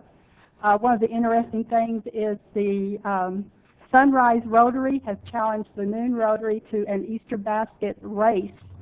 And it's an Easter basket on wheels with somebody inside. So that should be pretty much interesting. And in addition to that, of course, Mr. Gus Miller will have about 30 terrific-looking cars out there, and the weather report is looking good. So I'm excited about that. In addition, I want to thank Liberty Ranch High School. I got to sit in as a citizen to help them form their principles for their school, which will be with them forever. And it was an honor for me to sit down and work with them on coming up with those principles. Attended the Sacramento Transportation Authority meeting, and they established an oversight committee on how we're spending our gasoline tax and if we're doing it correctly. In addition to that, as an appointee for the First Five agency, I attended that meeting, and I think that can be important to the City of Galt as we are getting funding for some preschool programs, and so I'm hoping that my involvement will continue to bring money to our town and help for our young people. I think that's about it. Thank you. Thank you. Councilmember Clare. A couple of things. I had the SACOG meeting, and I let them know for at least the near term that Barbara, as my alternate, she'll probably be attending the next couple meetings, so I can't depend on being there. And if we start one meeting I'm there, one meeting she's there, there's no real continuity of the information. It's real hard for the other person to keep jumping back in and out. So I let them know that. And Andrew is my alternate of the Air District. I'll be at Thursday's meeting, but you probably ought to kind of plan the same for after that, and I'll let you know fairly soon.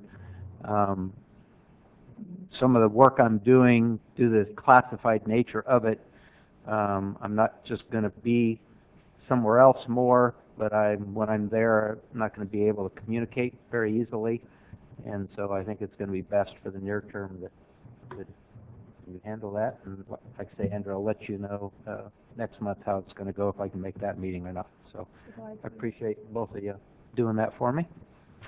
I think that's it. Okay, thank you. Councilmember Haynes? You stepped out briefly. Oh, sorry, didn't even look up, sorry. Okay. Councilmember Meredith then. Thank you, Mr. Mayor. I just wanted to give an update on the Congressional City Conference that our city manager, Jason Behrman, and myself attended.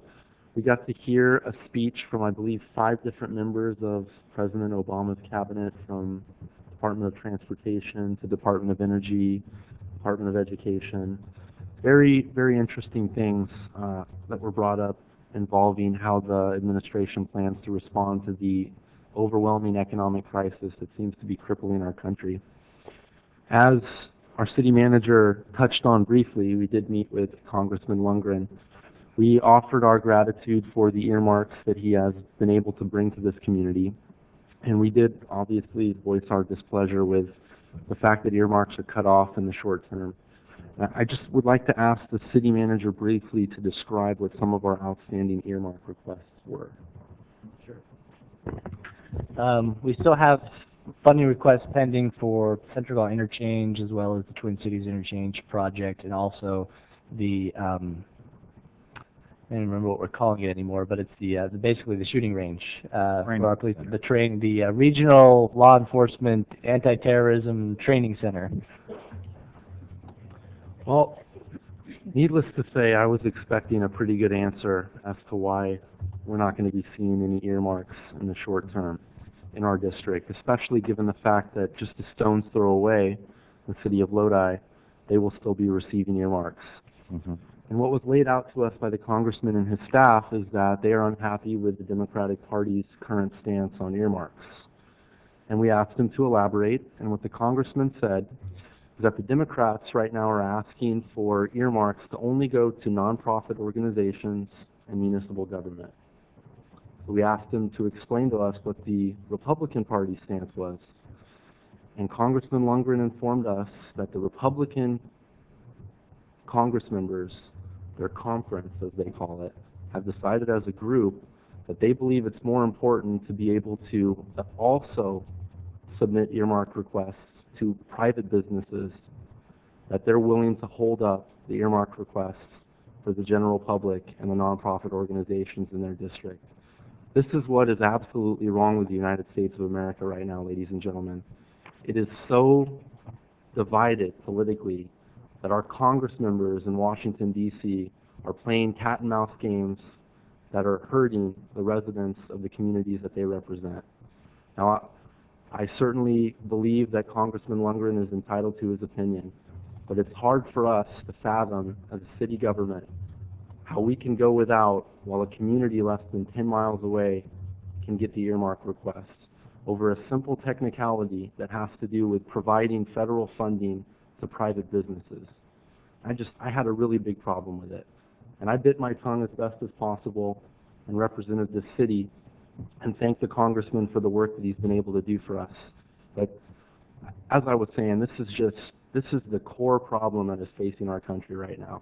We are all so divided politically that we're willing to let things like this come in between helping the greater good, and it's disappointing. So, and it's on both sides of the aisle. Certainly not just the Republicans. The Democrats are guilty of it too. It's time that we all just come together and work towards the better good of this country, and it's not happening right now. So. I might offer for you, I don't know if this will help. There isn't much I can say about what I'm about to say. Our company is working with Congressman Lundgren, and in particular his staff member, Coley O'Brien, who heads Emerging Threats for Homeland Security, the subcommittee Congressman Lundgren's on.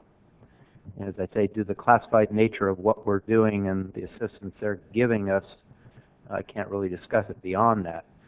But in the nature of what we're doing, there are opportunities, I believe, for our city, not through earmarks that the congressman isn't supporting, but through already appropriated funds that the United States government has created for Homeland Security to perhaps get, in the case of our training facility, assistance.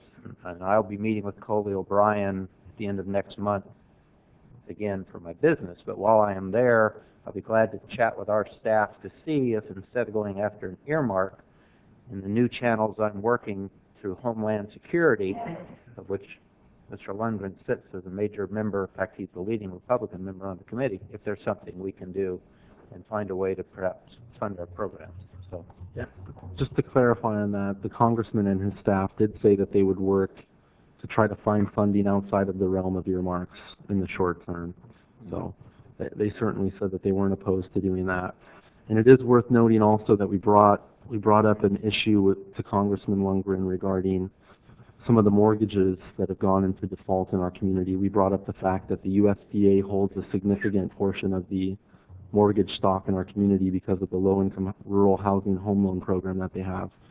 And we mentioned some of the cases that we've heard here in the community where residents were unable to get moratoriums and unable to get temporary, holdovers on their payments because of injuries on the job that put them out of work for 2 months, things like that.